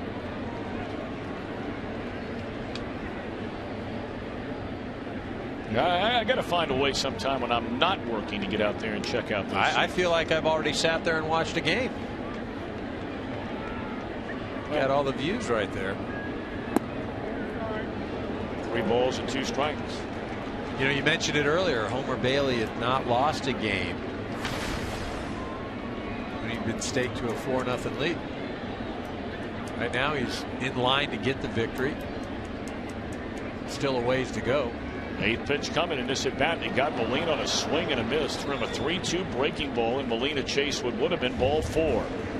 Well, of course, this is arguably the most famous day in the history of Major League Baseball. April the 8th, 1974, Atlanta's Fulton County Stadium. Al Downing on the mound. Hank Aaron passes Babe Ruth. Career home run number 715 to become baseball's all-time leader at that time. Eventually, of course, passed by Barry Bonds. You know, my father, Marty Brenneman, who's in the broadcast wing of the Baseball Hall of Fame, his first season with the Reds, this is his 41st season. His first season with the Reds, the very first inning on opening day 1974, Hank Aaron hit 714 to tie Babe Ruth. That's not a bad debut. No, not a bad debut. Ironically, we didn't see it. There's Dad right there. You know, it's interesting. Your old friend and my friend, Vin Scully. He saw my dad after his 3rd year announcing the Reds. Opening day, first inning, Hank Aaron hit 714. They went back-to-back world championships in 75 and 76 to the Reds. And Vin said, Marty, it ain't always this good. And it's something my father tells that story. If I've heard it once, I've heard it 10,000 times. It ain't always this good.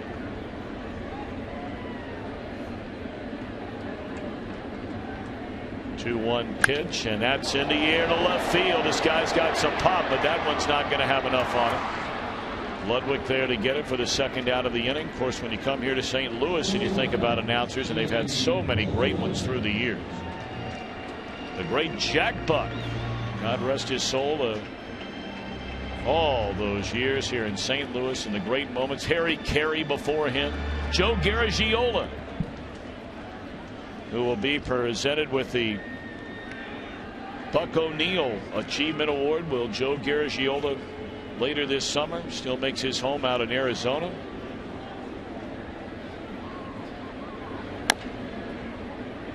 These certainly are two of the most historic franchises in the history of baseball. They're two of the oldest. You know, right in the middle of America with enormous radio networks, great fan following, great success in terms of winning. Here you see the retired numbers in Cardinal history.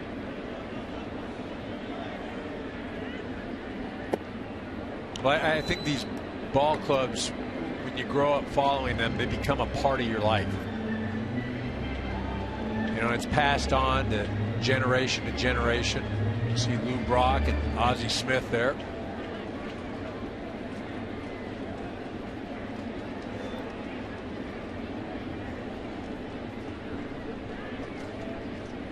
Oh, and 2 on Peralta, wants timeout. Bailey trying to do something neither pitcher has done in this game tonight, and that's put together a 1-2-3 inning.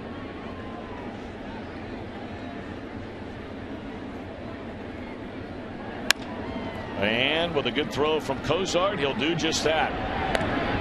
Well, earlier today out in that ballpark village, they unveiled the statue of the legendary voice of the Cardinals, Jack Buck. How cool is that? I better tell him to get to work on one for that old timer.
We got it.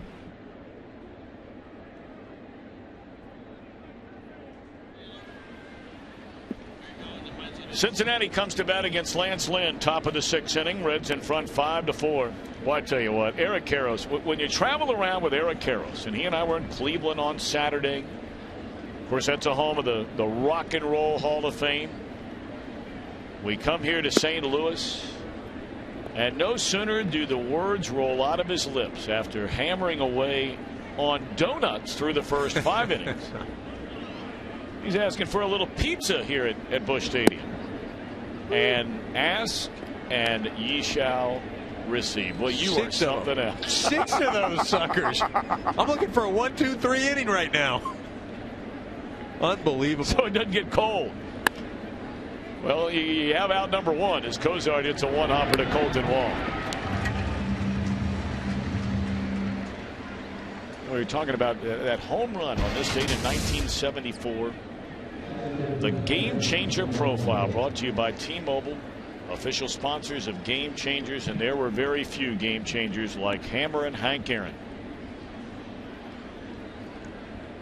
I mean, you talk to Sandy Koufax, arguably the greatest left-handed pitcher that the game has ever seen, and he'll tell you, he said, I would have even better numbers except for one man, Hank Aaron.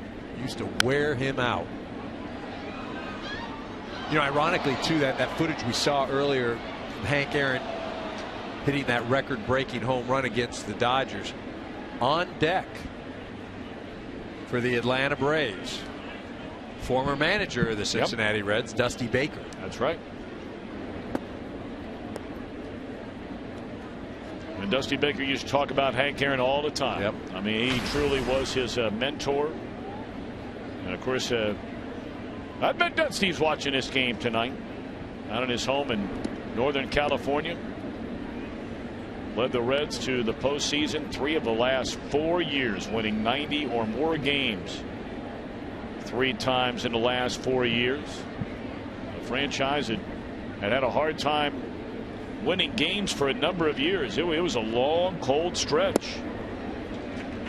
Mesoraco 2 for 2 tonight.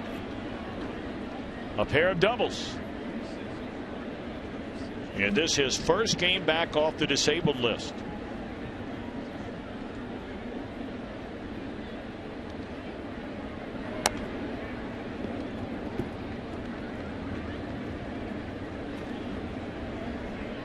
Now the Cardinals have a pair of left-handers in their bullpen. They have one of them getting loose right now, the veteran Randy Choate. Now Segrist is the hammer, but Choate's a pretty reliable, dependable guy to have in there if you need an out against a left-hander in the 6th, 7th inning. Mesoraco continues to battle Lynn, who's up over 100 pitches in this game, 1 out into the 6th inning.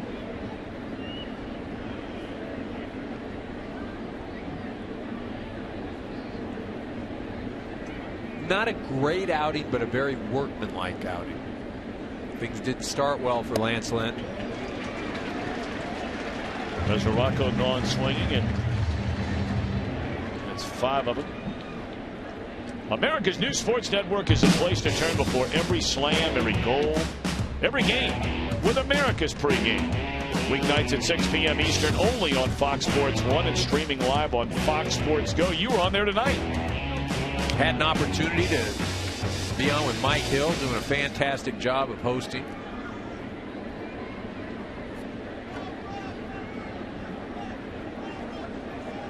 Pretty good seat right there up behind the third base side dugout. The night is over for Homer Bailey. He gives them 5 innings tonight, allows 9 hits and 4 runs, his second subpar outing of the year. Well, we mentioned Bailey had a setback in spring training with a groin injury and went the better part of 2.5, almost 3 weeks without pitching in a major league Cactus game.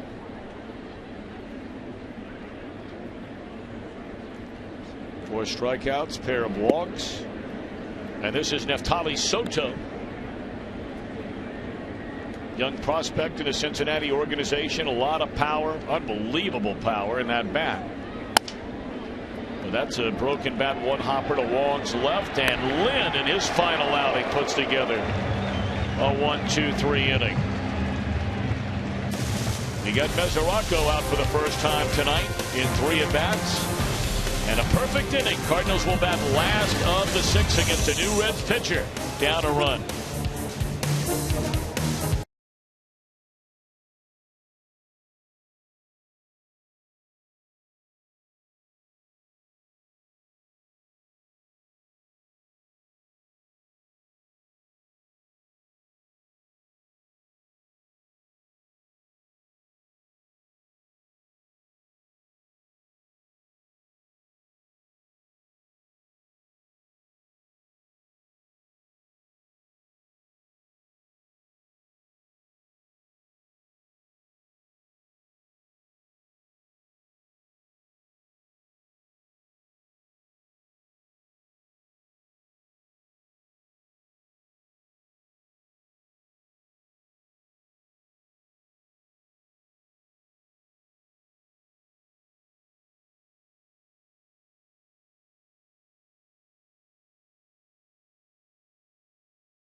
4 runs and 9 hits. Wong has been on base 3 times in the game, had the game tying 2-run triple as part of that 4-run second inning against Homer Bailey.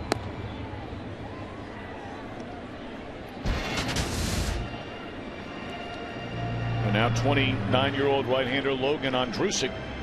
Well, we talked about all the tall guys. How did I forget about this guy? This guy's the tallest of them all. He's 6'8", out of Shiner, Texas. Feels like he's right on top of you when you're in the box. Almost like he can touch you when he's releasing the ball. This guy put together 3 outstanding years in a row in the Cincinnati bullpen after reaching the major leagues in 2010. Last year was the first time his ERA slipped above 3.5 in 4 years.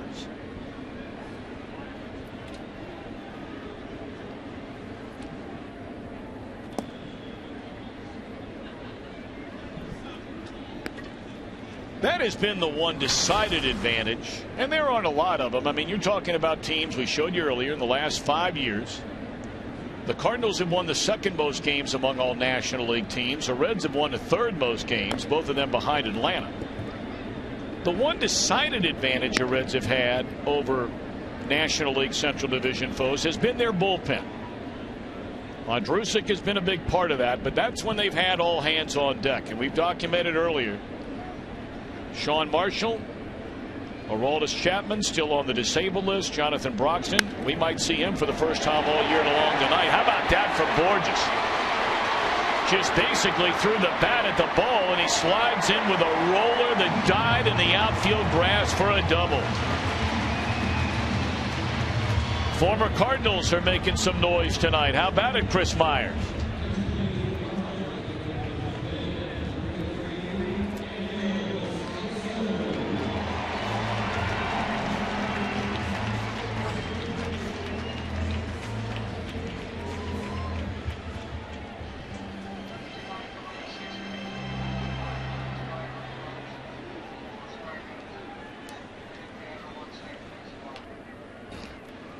Thank you very much, Chris. Yes, indeed.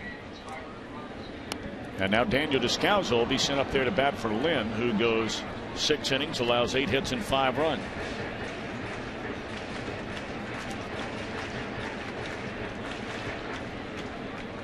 Well, 2 players on that Cardinal bench that basically have gone from everyday players, Descalso in the infield and John Jay in the outfield, to now guys who figure to come off the bench most of the time with the acquisitions of Peralta and Borges.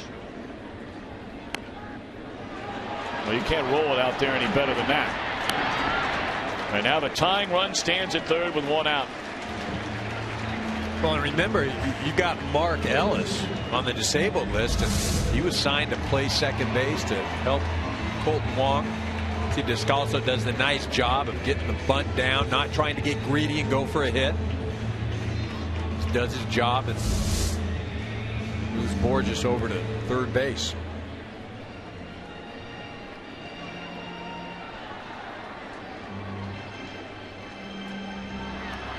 So now the Reds will bring their infield in. Carpenter, the batter, with a tying run at 3rd and 1 out.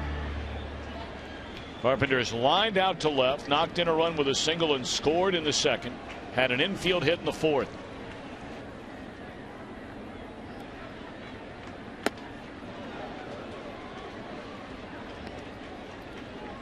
No messing around right there. Just came right after him. Obviously, the Reds looking for a strikeout here. Carpenter looking for something up in the zone. In his case, he's trying to shoot it to left center. Wait for the ball to travel deep on you as a hitter.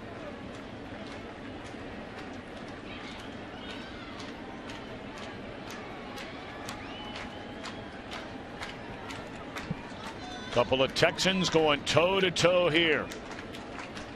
0-1 delivery. A ball and a strike.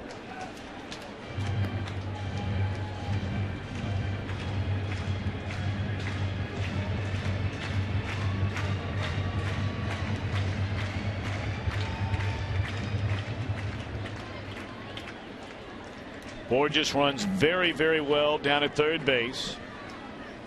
Frazier trying to keep him at least a step or two closer until the pitch is delivered. And here comes a 1-1.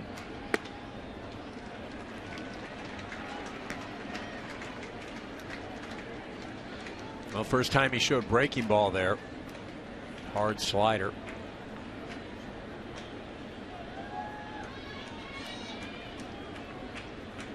The Carpenter's in the driver's seat right now. Look for a fastball, look for something up.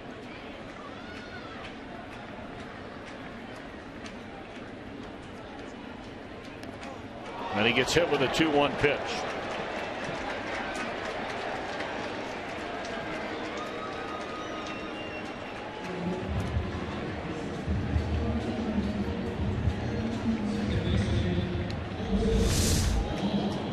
He tried to come in on him here.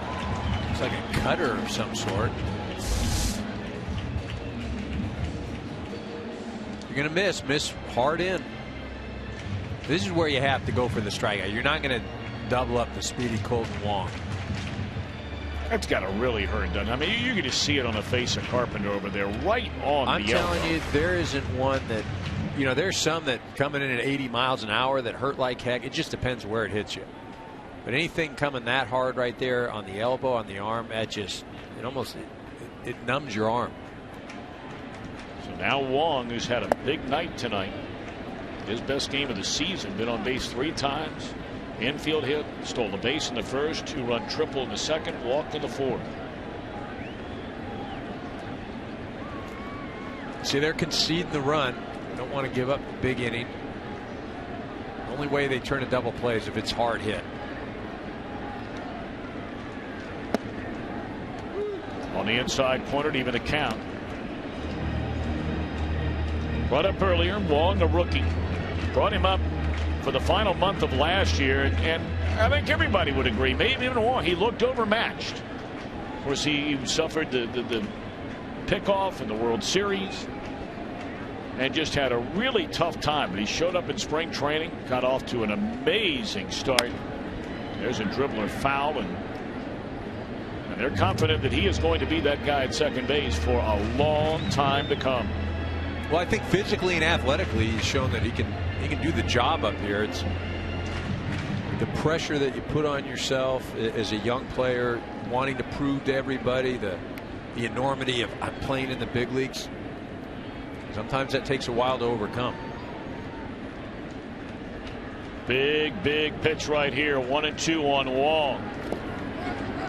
And once more, Mesoraco making a beautiful play behind the plate. 2-2.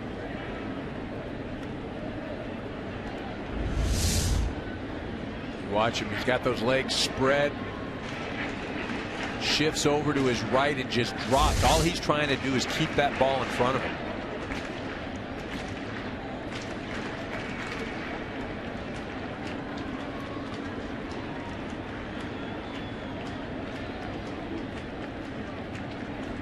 Cincinnati with a 1-run lead. Cardinals have them on the corners with 1 out. And now time called as Mesoraco wants to make sure he and Andrusik know exactly what it is they would like to do.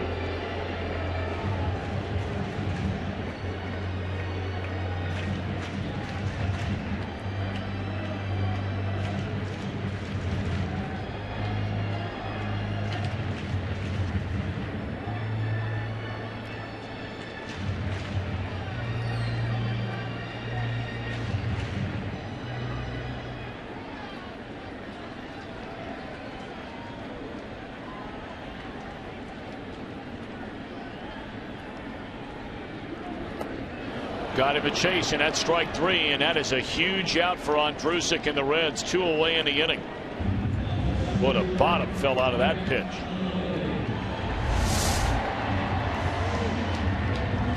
He mentioned this thing just dropped, and so far he had shown Wong the breaking pitch and the hard fastball.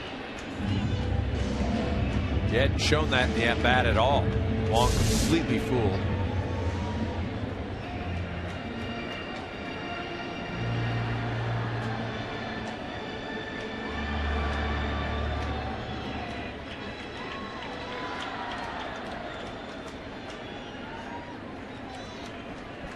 So now Matt Holliday.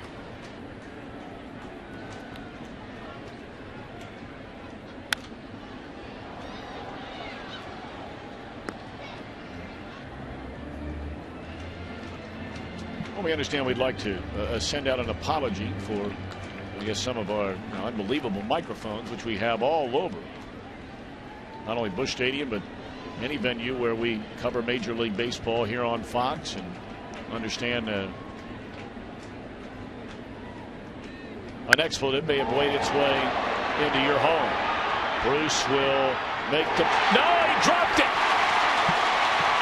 2 runs are going to score as the most sure-handed right fielder perhaps in all of baseball could not find the handle.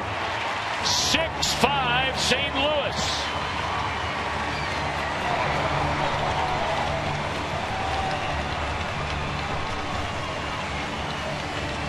But almost looked like he was drifting back and trying to time it. You remember earlier in the game, Jay Bruce hit a ball over Alan Craig's head that seemed to carry more than we thought it would from up here. Same sort of situation here. Jay Bruce going back looked like he felt like he had a beat on it. Either that thing just went a few extra feet or he completely misjudged it. Well, we have the opportunity to see Jay Bruce pretty much day in and day out since he came to the big leagues, and I don't think it's a stretch to wonder if there is a better defender in right field than Jay Bruce. So that is certainly not typical of his defense out in right, but that's a ball that he'll tell you he should have caught. It is scored here in St. Louis as a double.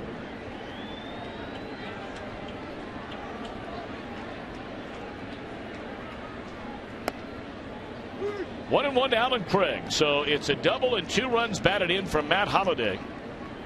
And just like that, the Cardinals, for the first time tonight, are in front. It's a 6-5 game.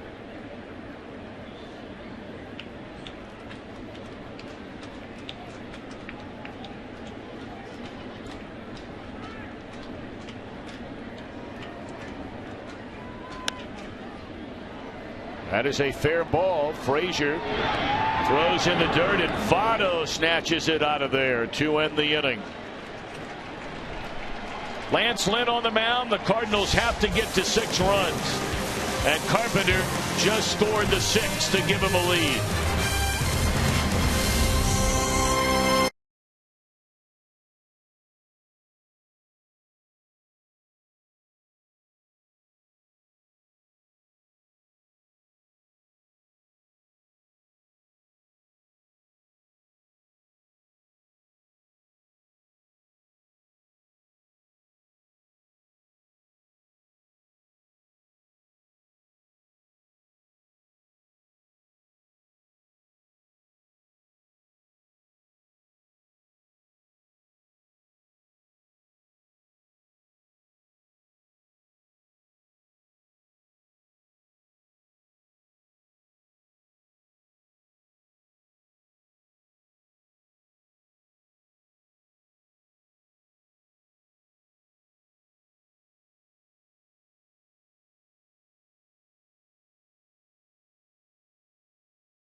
Five runs, 8 hits, but right now that's on the short end of the stick. They opened up a 4-0 lead, had that slip away, took a 1-run lead in the 5th. But as we mentioned, Lance Lynn, more run support than any pitcher in all of baseball over the last 2 years. If you throw in 2011, the second most among all pitchers in Major League Baseball. And, well, he takes a ball, they reach 6.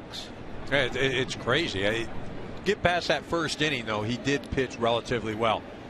Now for St. Louis, you've got Randy Choate, the lefty. You see the ERA is a bit high, but what he's here to do is just bridge that gap, get to the horses in that bullpen.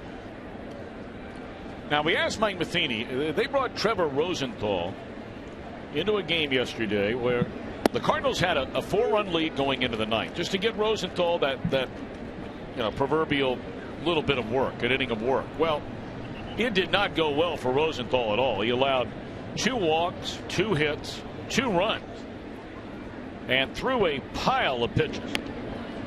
Hamilton trying to bunt his way aboard and bunts it right back to the pitcher. And that's a big out for Randy Choate.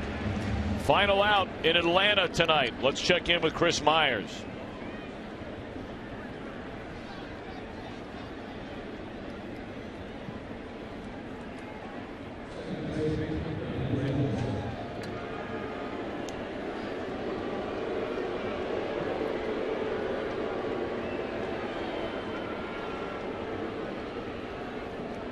Chris, thank you very much. It's amazing. Bartolo Colon, by far, threw a higher percentage of fastballs than any other pitcher in the major leagues last year. And so when you hear all the talk all the time about, you got to be a 3-pitch guy and all that. Now, he's got some other things to go along with it. But 85% of the time last year, Bartolo Colon threw a fastball. No, it's all location. I remember facing Bartolo Colon when he was with the White Sox, and he would just wear out the outside part of the plate to a right-handed hitter. Outside fastball, outside fastball. Next pitch, outside fastball. You see right there that graphic. 85% fastball. And the young Reds talented left-hander Tony Cingrani, had he had enough starts to qualify with those other guys, he would rank only behind Colon. But Cingrani's got that deceptive windup. He hides the ball, and that ball's got some movement. That's not just a straight fastball. Colon, I'm telling you, that thing just outside, outside, outside. Phillips unhappy about that last call. Chases this one out of the zone in the air over by the Cardinal dugout, and the big fella, big sitting. That's what they call him.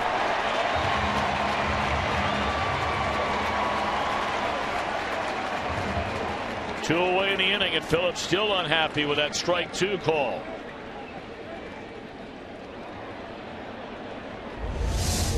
Matt Adams doing a nice job of getting over there, and then his momentum carries him over the railing. You see the Cardinals there to help him. He's looking for it. That's like a redwood coming down if he falls in that dugout.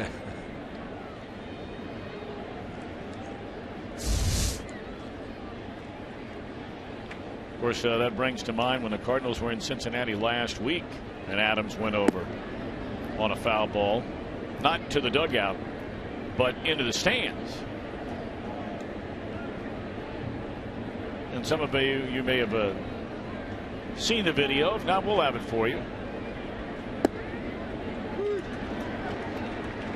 Where he went in there and shoved a little shove with a glove as a fan made the catch, and the fan responded with a not so appropriate gesture that's been around since the beginning of time, seemingly. I have a feeling we'll show you the shove, maybe not the gesture. Swing and a miss by Votto. When Adams went over first base side by the tarp, fan made the catch, and then the shove there. Now, Adams was asked about it after the game. He said, look, I was just trying to get my balance to get back up. No. I don't know, but I think he was just saying, attaboy, nice catch. He did say it was a great catch. Adams said, I got to give the guy credit for a real nice catch. I can't go with the balance, though. That's a bad balance if you needed to do that. It's like me back, the little guy beating up on my little brother. Hey, Mom, I was just trying to get my balance.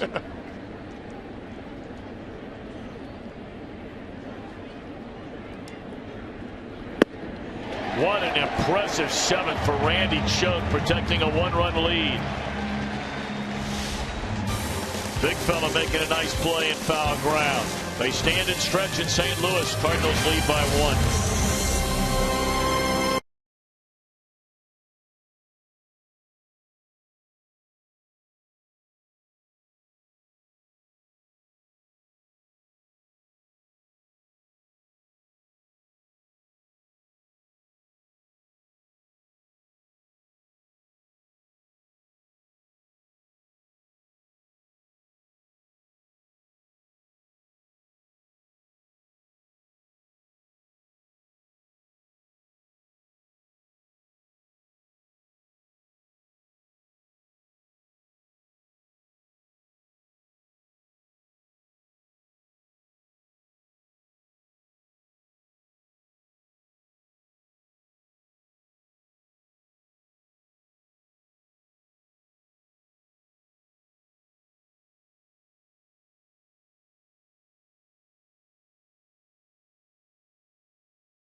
Reds and the Cardinals get together, and that generally means exciting baseball.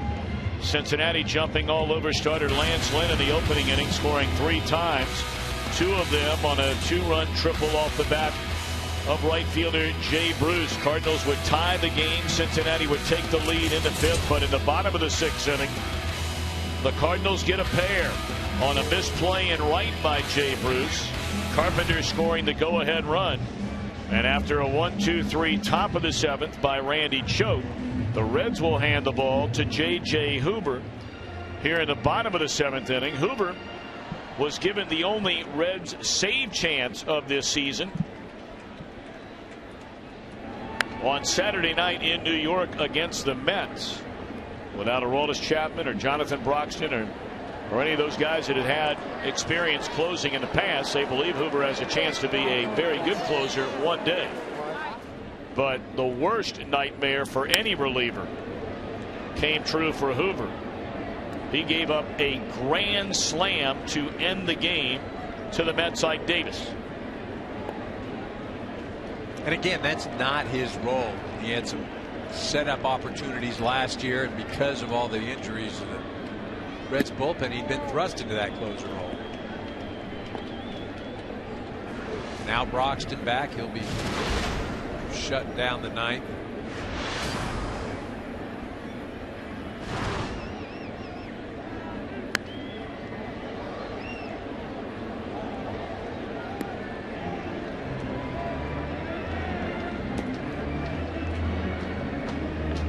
Playing the Cardinals at Old Busch, New Busch, it has been a house of horrors for this Cincinnati team. Even with all of their success in recent years in terms of overall wins. But you go back over the last 10 years, you almost believe this is a misprint when you read it.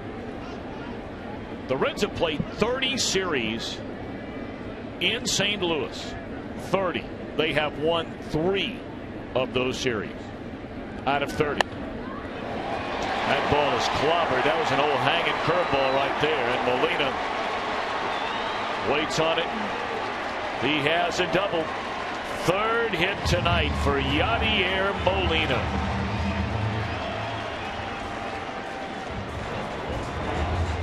But you know, if you're the Reds, and Eric, you and I were talking about this in between innings, you know, you go back to the 2 runs the Cardinals get in the 6th. And if you're the Reds, you have to wonder, are we ever going to win here? Hey, see this breaking ball right here. Molina does a nice job of keeping his hands inside. You know, there is something to be said about that where, okay, you know, look, we just can't buy a break. But there's a couple things, that whether it was the Molina home run or the Molina hit right here. The home run was 1-2 count. This was an 0-2 count. Homer Bailey had a 4-0 lead. You'd like to see him give the Reds some momentum and some shutdown innings. So while all these things that don't go the Reds' way here, you know, they bring a lot of that on themselves. And that's part of the issue.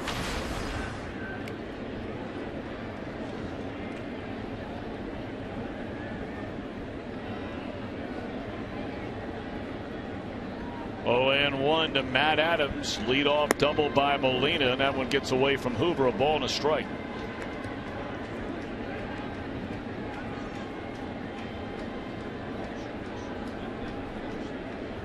It was not ruled an error out there on that play by Jay Bruce. And you can see the shortstop playing on the right field side of the bag now with this shift.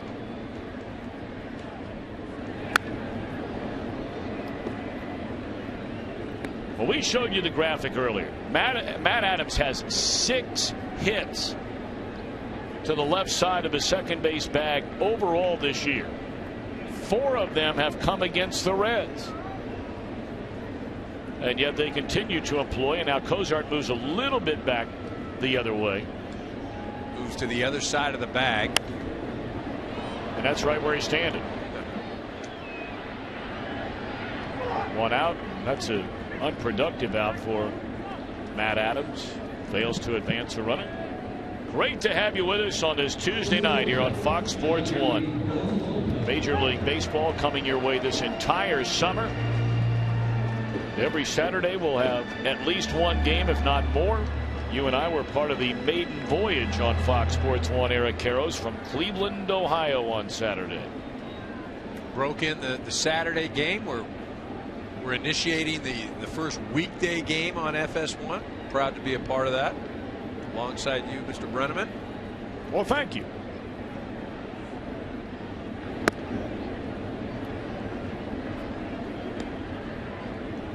Of course, Joe Buck and Tom Verducci and Harold Reynolds followed up part of our Saturday doubleheader out in your neck of the woods with the Giants and the Dodgers on Saturday afternoon.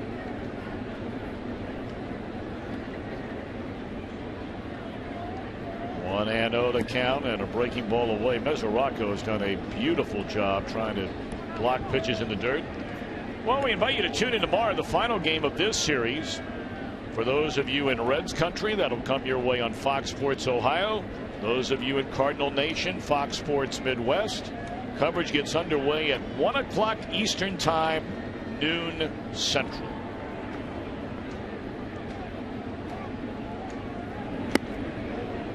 Two and 1 on Johnny Peralta.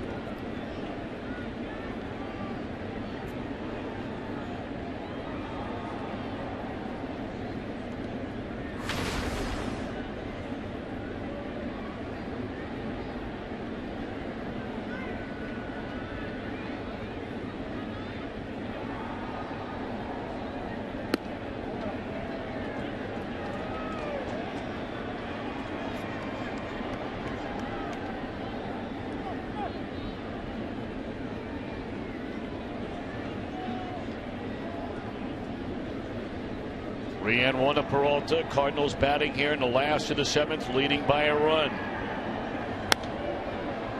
Full count. We talked about all those hard throwing youngsters in the Cardinal bullpen, and that's one of them right there, Carlos Martinez.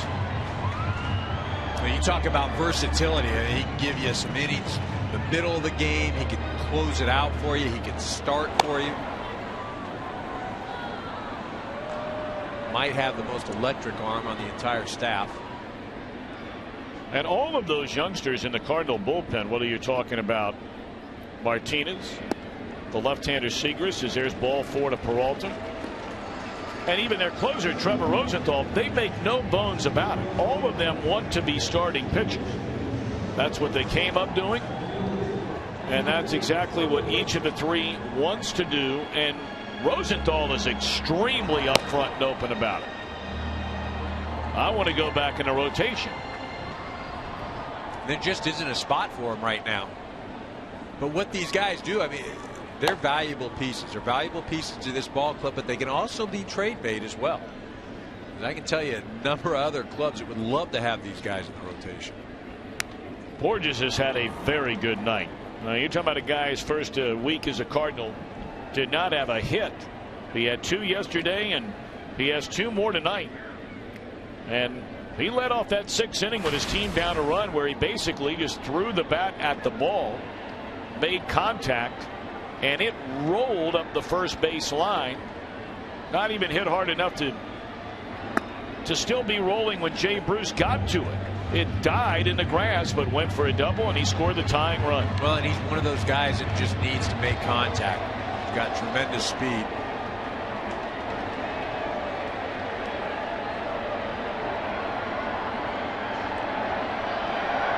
2 on, 1 out. And a base hit into left center field. A third of the game by Borges. This will bring home a run. 7-5 St. Louis.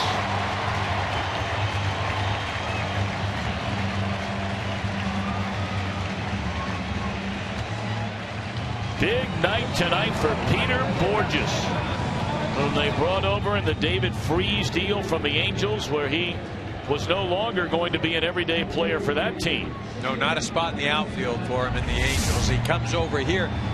Really, they brought him over here because of his defense. Figured put him out in center field. He could help the corner guys. You've got Holiday and Craig who aren't fleet of foot. Here he does a nice job of driving the ball back up the middle. You know, the Cardinals have scored 7 runs. They've had base runners all night long. In the first four innings, they left runners out there in scoring position. Last inning, they left a runner out there in scoring position. I mean, they've got guys on second base, it seems like, every time somebody's coming up to the plate.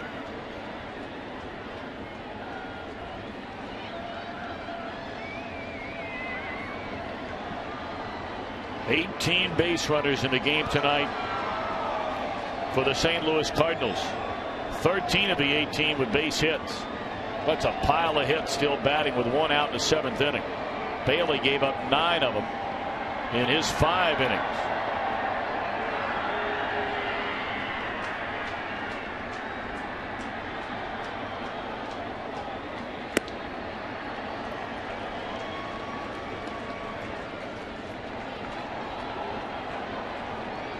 Look at the number of at-bats with runners in scoring position for the Cardinals. Now they're 4 for 15. Not bad. Right, but as I said, I mean, 5 of the 6 innings coming into this inning, you know, they had left a guy out at second or third base to end the inning. Shane Robinson batting for Choate gave him a perfect inning, and that was an important inning. You had Billy Hamilton, you had the top of the order with the Reds down a run, and Choate quite routinely retired Hamilton, Phillips, and Votto. Well, and that shows you how deep that Cardinal bullpen is, and really how confident Mike Matheny is. I mean, that wasn't Segris, that wasn't Martinez, wasn't Rosenthal, that was Randy Choate. And not to take anything away from him, but the Cardinals had the confidence in him. He went out and set down the top 3 hitters of the Reds. This inning has been a disaster already for J.J. Hoover. Well, this week, Saturday baseball on Fox Sports 1 comes your way. Great rivalry, Red Sox and the Yankees. Coverage begins at 12:30 Eastern right here on Fox Sports 1 and streaming live on Fox Sports Go.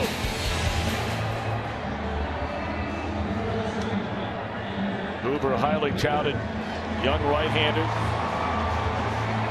gave up the game-ending grand slam in the 9th against the Mets Saturday, and now he's pitched his way into a bases-loaded jam as Nick Christiani begins to loosen in the Cincinnati bullpen. 7-5 Cardinals, and a chance now to bust this thing wide open. They roll back over to the top of the order. Matt Carpenter has been on 3 straight times to the plate.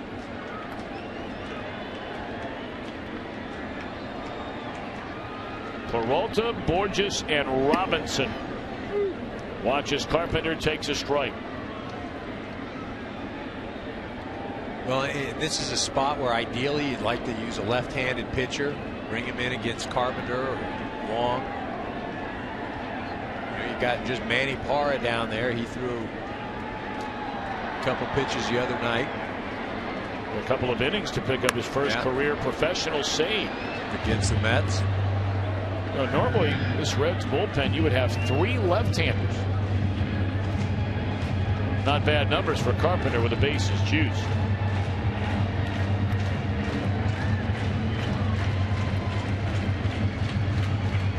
There are a lot of old school baseball people. I don't even know if it's necessarily old school, but there are a lot of people tell you with the bases loaded that hitters should have big time numbers. Yep.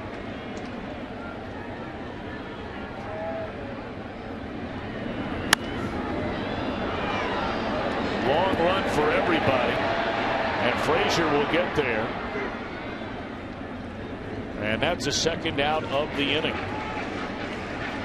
It's a big out right there for Hoover. It really is. That's a huge out. You mentioned that a hitter should have good numbers with the bases loaded, and the reason for it is you can be so selective.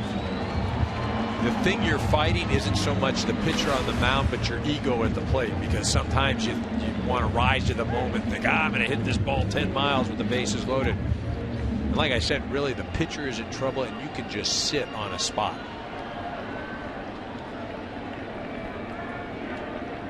Borges and Wong, 2 of the newcomers in this Cardinal lineup, have really delivered the goods tonight. Wong has been on 3 times. A single, a stolen base, a 2-run triple, and a walk. Borges, 3 hits, 2 runs scored, and now an RBI.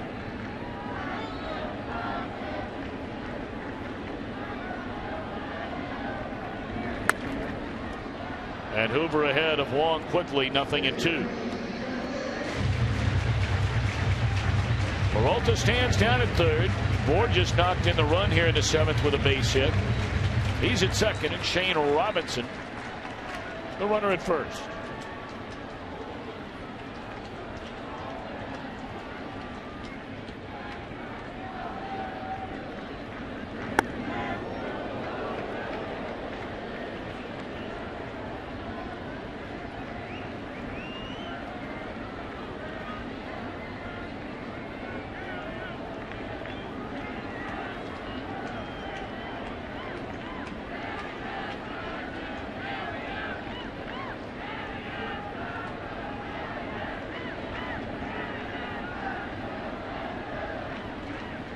One and 2 on Colton Wong, and J.J. Hoover the pause, and now the pitch.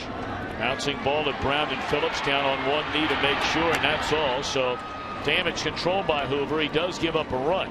Cardinals leave him loaded and lead by 2 as we're off to the 8th.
MLB.com at bat on your favorite mobile phone or tablet. Get live look-ins, instant replay, score, stats, audio, free MLB.tv game of the day, and so much more. Download on the App Store or visit MLB.com tonight.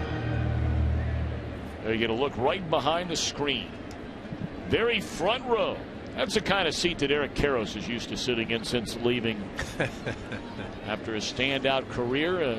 Still to this day, if I'm not mistaken, the all-time Los Angeles Dodger home run leader. Am I right on that? You're right on that. Matt Kemp, though, back the other day for the Dodgers, hit a few home runs. And he'll be on the coattails. And for those of you, you did hear me correctly. I said Los Angeles Dodger. As Carlos Martinez takes over on the mound.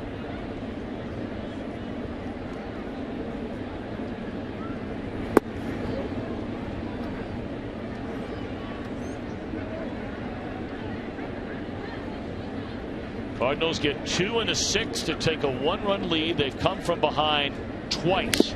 Once to tie, and now to take the lead. And Molina in a lot of pain.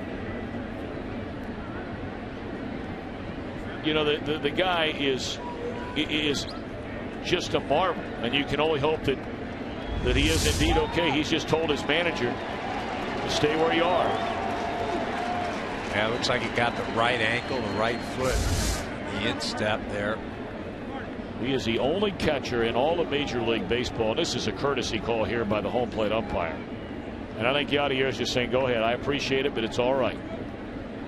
He is the only catcher in Major League Baseball with at least 1,100 innings behind the plate in each of the last 5 years. You know, you and I saw Joe Mauer over the weekend. And of course, ever since coming to the big leagues as a 20-year-old, with all the injuries he's been through, he's barely caught 55% of the Minnesota games. So they figured, why not go ahead and make the move and send him from behind the plate over to first base. And when you think about the innings, this guy. No, and it's amazing that he's been able to stay out there. A lot of similarities to the great Hall of Fame Cincinnati Reds catcher Johnny Bench. You look at where these men, as far as MVP voting, rank. Johnny Bench, of course, won 2 MVPs. Yep. 70 and I believe 72 were the 2 years that Johnny Bench won the MVP. After that, he went in the top 4 back-to-back years, and Molina the first catcher to do that since Johnny Bench in consecutive years. Well, Piazza in 96 and 97, he was second each of those years. Lost Larry Walker won 1 year, but had the best offensive year that any catcher has ever had. Well, I think most people would be comfortable in saying that from an all-around offensive game, batting average, home run, runs batted in, it's taking nothing away from Bench. I mean, all around is probably considered the greatest catcher of all time, offense and defense, but strictly offense. You'd be hard-pressed to find a better one in the history of the game than Piazza, right? Yeah, I would agree with you. Caught swinging is Ludwig. That's 10 in a row retired by Cardinal pitching since the RBI ground out from Ludwig in the 5th. Well, the MLB Fan Cave is back. Have you been there, Mr. Karros? I have not had the opportunity. Well, check it out. Some of baseball's biggest stars will be doing so. Follow at MLB Fan Cave on Twitter and like the MLB Fan Cave on Facebook. MLBFancave.com. I can't believe you haven't been there. I'm going to put that on the bucket list. Got a Yankee game later this year. Do you now?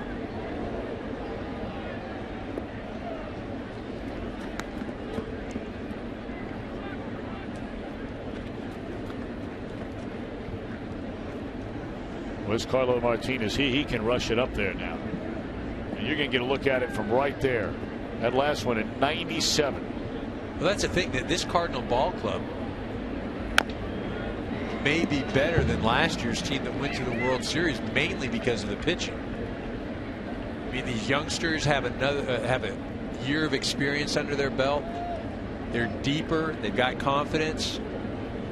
And the bottom line is they've got talent, just flat out talent. Whoa, how about that wicked slider right there from Martinez? Mercy. I mean, the location, the break. I mean, even if you do hit that, you pound it into the ground. 2-2. Came back again. Same result.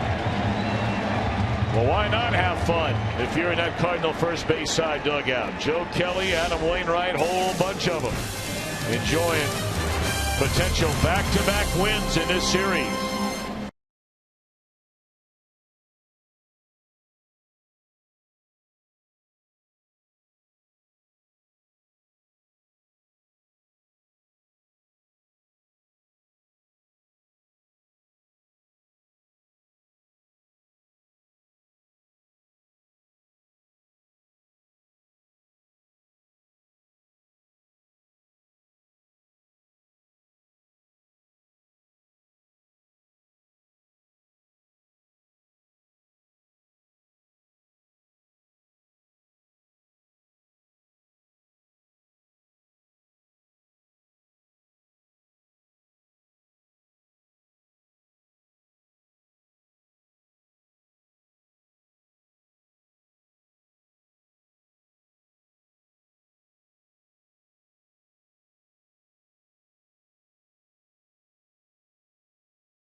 Despite the fact we're after 10 o'clock here Central Time, after 11 o'clock, of course, in the East. Cardinals batting for what they hope will be the final time tonight, leading 7-5. The King play of the day brought to you by Burger King. Seemingly every night it's Yadier Molina. His team fell behind 4-0.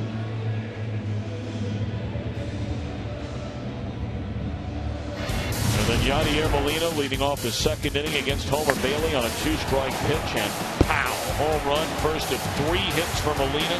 Has scored twice.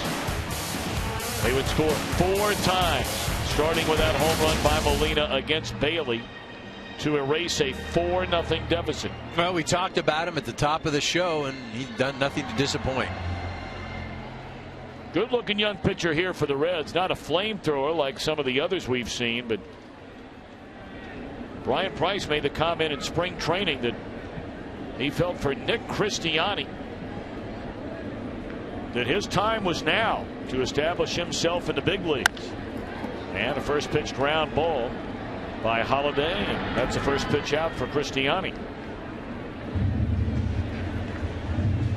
But it's funny too, we talked about all these guys tonight. They're 6'6", 6'8" pitchers and how big they are. And I mentioned Christiani, not a big man.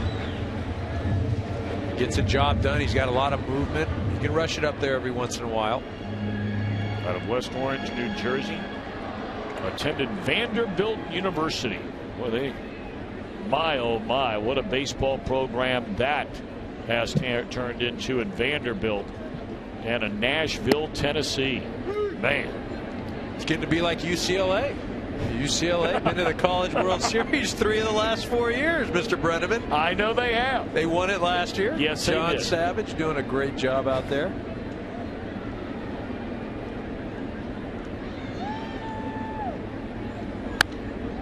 Alan Craig behind 0-2. You're very proud, as you should be. Of West Coast baseball. West Coast, you know. We were Midwest themed the other day. That's right. In Cleveland, that's right. That's right.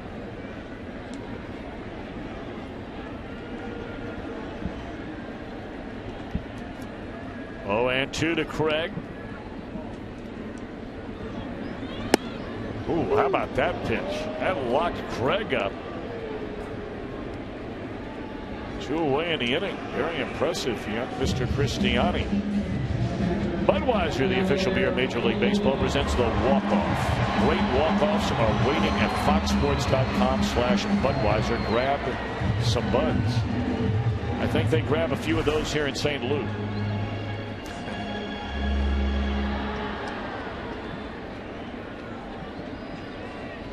And now Yadier Molina will get one more crack at it tonight, and he looks at ball 1.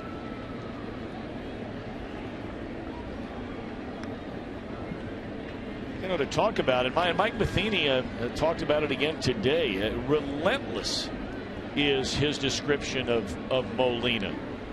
You know, you asked a question about, as a former All-Star catcher, a former Gold Glove winning catcher, which Matheny was back in his playing day, that as a catcher, how does he see Molina, and then as a manager, how he sees Molina. And it was interesting because as a player, what he marveled at is how fluid he is back there, how soft he is. There's no tenseness. It's just real smooth, real ballet-like. He said it, and as a manager, it's his constant pursuit of perfection, not being satisfied. And he felt like, you know, Albert Pujols had taught him that, taught Molina that you know, even though you're at the pinnacle and you're the top in your sport, there's still something to strive for. He said Yadier's works his tail off in there all the time. That ball was stung there by Molina and allowed out. So here we go into the ninth. Will it be Rosenthal for a second straight game to try and nail it down?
Cardinals 7, Reds 5, but don't go away quite yet. It was a very eventful outing for their closer, Trevor Rosenthal. I mean, take a look.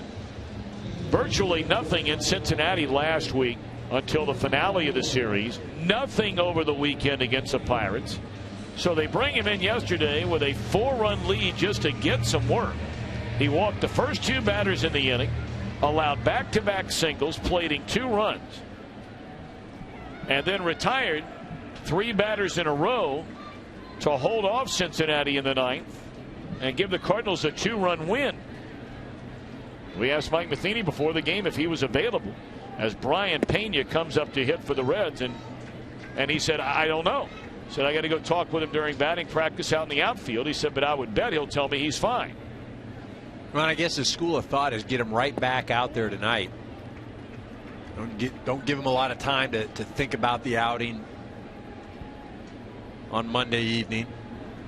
Well, I would imagine that Segrist down in that bullpen, very surprised as Brian Pena, the pinch hitter, with his team down 2 runs in a 2-0 count after Rosenthal nowhere near the strike zone the first 2 pitches swings. But I would imagine Segrist at the first sign of trouble will be up throwing in a hurry if there is a sign of trouble. Broken bat flare that'll fall in a hit. So Pena, who had 3 hits yesterday in a starting role, comes off the bench and dumps one into right center. Well, the Cincinnati Reds in 2010, 2012, and 2013, they won 90 or more games and the division championship twice. And all 3 years off to very slow starts. Well, so don't throw in the towel yet. No, and we've talked about it a number of times on the show tonight, that the schedule that the Reds have to go through this first month is as tough as anybody's in baseball. And if they can just get through it. And with all the injuries. Yeah, with the injuries. You know, the weather that they're playing in as well. It's just not conducive to having a winning record. Well, now all of a sudden, you don't know if Mike Matheny told Molina to go out there. But we were talking about Segrist, first sign of trouble. Well, he's up. Because Rosenthal fell behind 2-0 to Pena, gives up the broken bat hit, and then the first pitch was nearly thrown to the backstop. And you see that trip out to the mound, one of the things that you can't quantify or measure when you're talking about Yadier Molina. You can measure the offense, you can talk about his defensive impact, but these are the sorts of things, the trip to the mound, to calm down his pitchers, those are things that sometimes go unnoticed, but not by the Cardinal organization. Mesoraco taking all the way, and there's a strike. Mesoraco, a pair of doubles and 3 at-bats tonight. Now, with all the talk about these unbelievable young arms that the Cardinals have, as that one is popped up in the foul ground, Molina will take a look, but it's out of play. There have been guys that have gone through sophomore slumps, and let's just take it on a case-by-case basis and zero in on this young man, Rosenthal. He did not get his first save last year until the Cardinals' 157th game of the year. Now, you begin the season as the full-time closer after being a starter throughout your entire life. Does he have the arm and the stuff? Well, you just saw it right there. 96 gas. But that role is a challenge. It is a challenge, and again, physically the tools are there. And this game is played mostly between the ears. You watch the leg drive right here. He drops down. It's almost Tom Seaver-esque. I mean, that back knee isn't knocking on the dirt, but you can see how much he uses the bottom half to drive through the ball.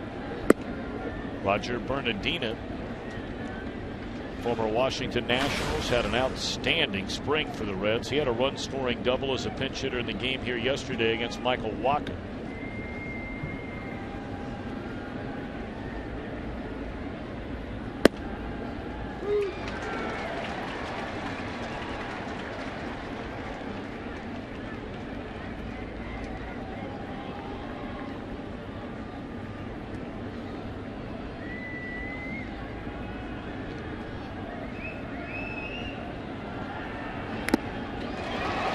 1-2 to Bernardino.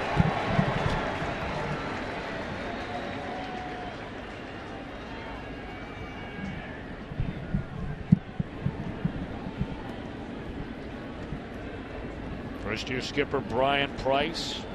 Third-year skipper Mike Matheny. And there's strike 3 called. Bernardino did not like it. 96 once more on the fastball. Yeah, 96 is tough to hit. When it's off the plate, it's even a little tougher. You see this pitch is a couple inches off the plate. Molina brings it back a little. Gibson says, hey, you know what? He hit his spot. I'll give it to him.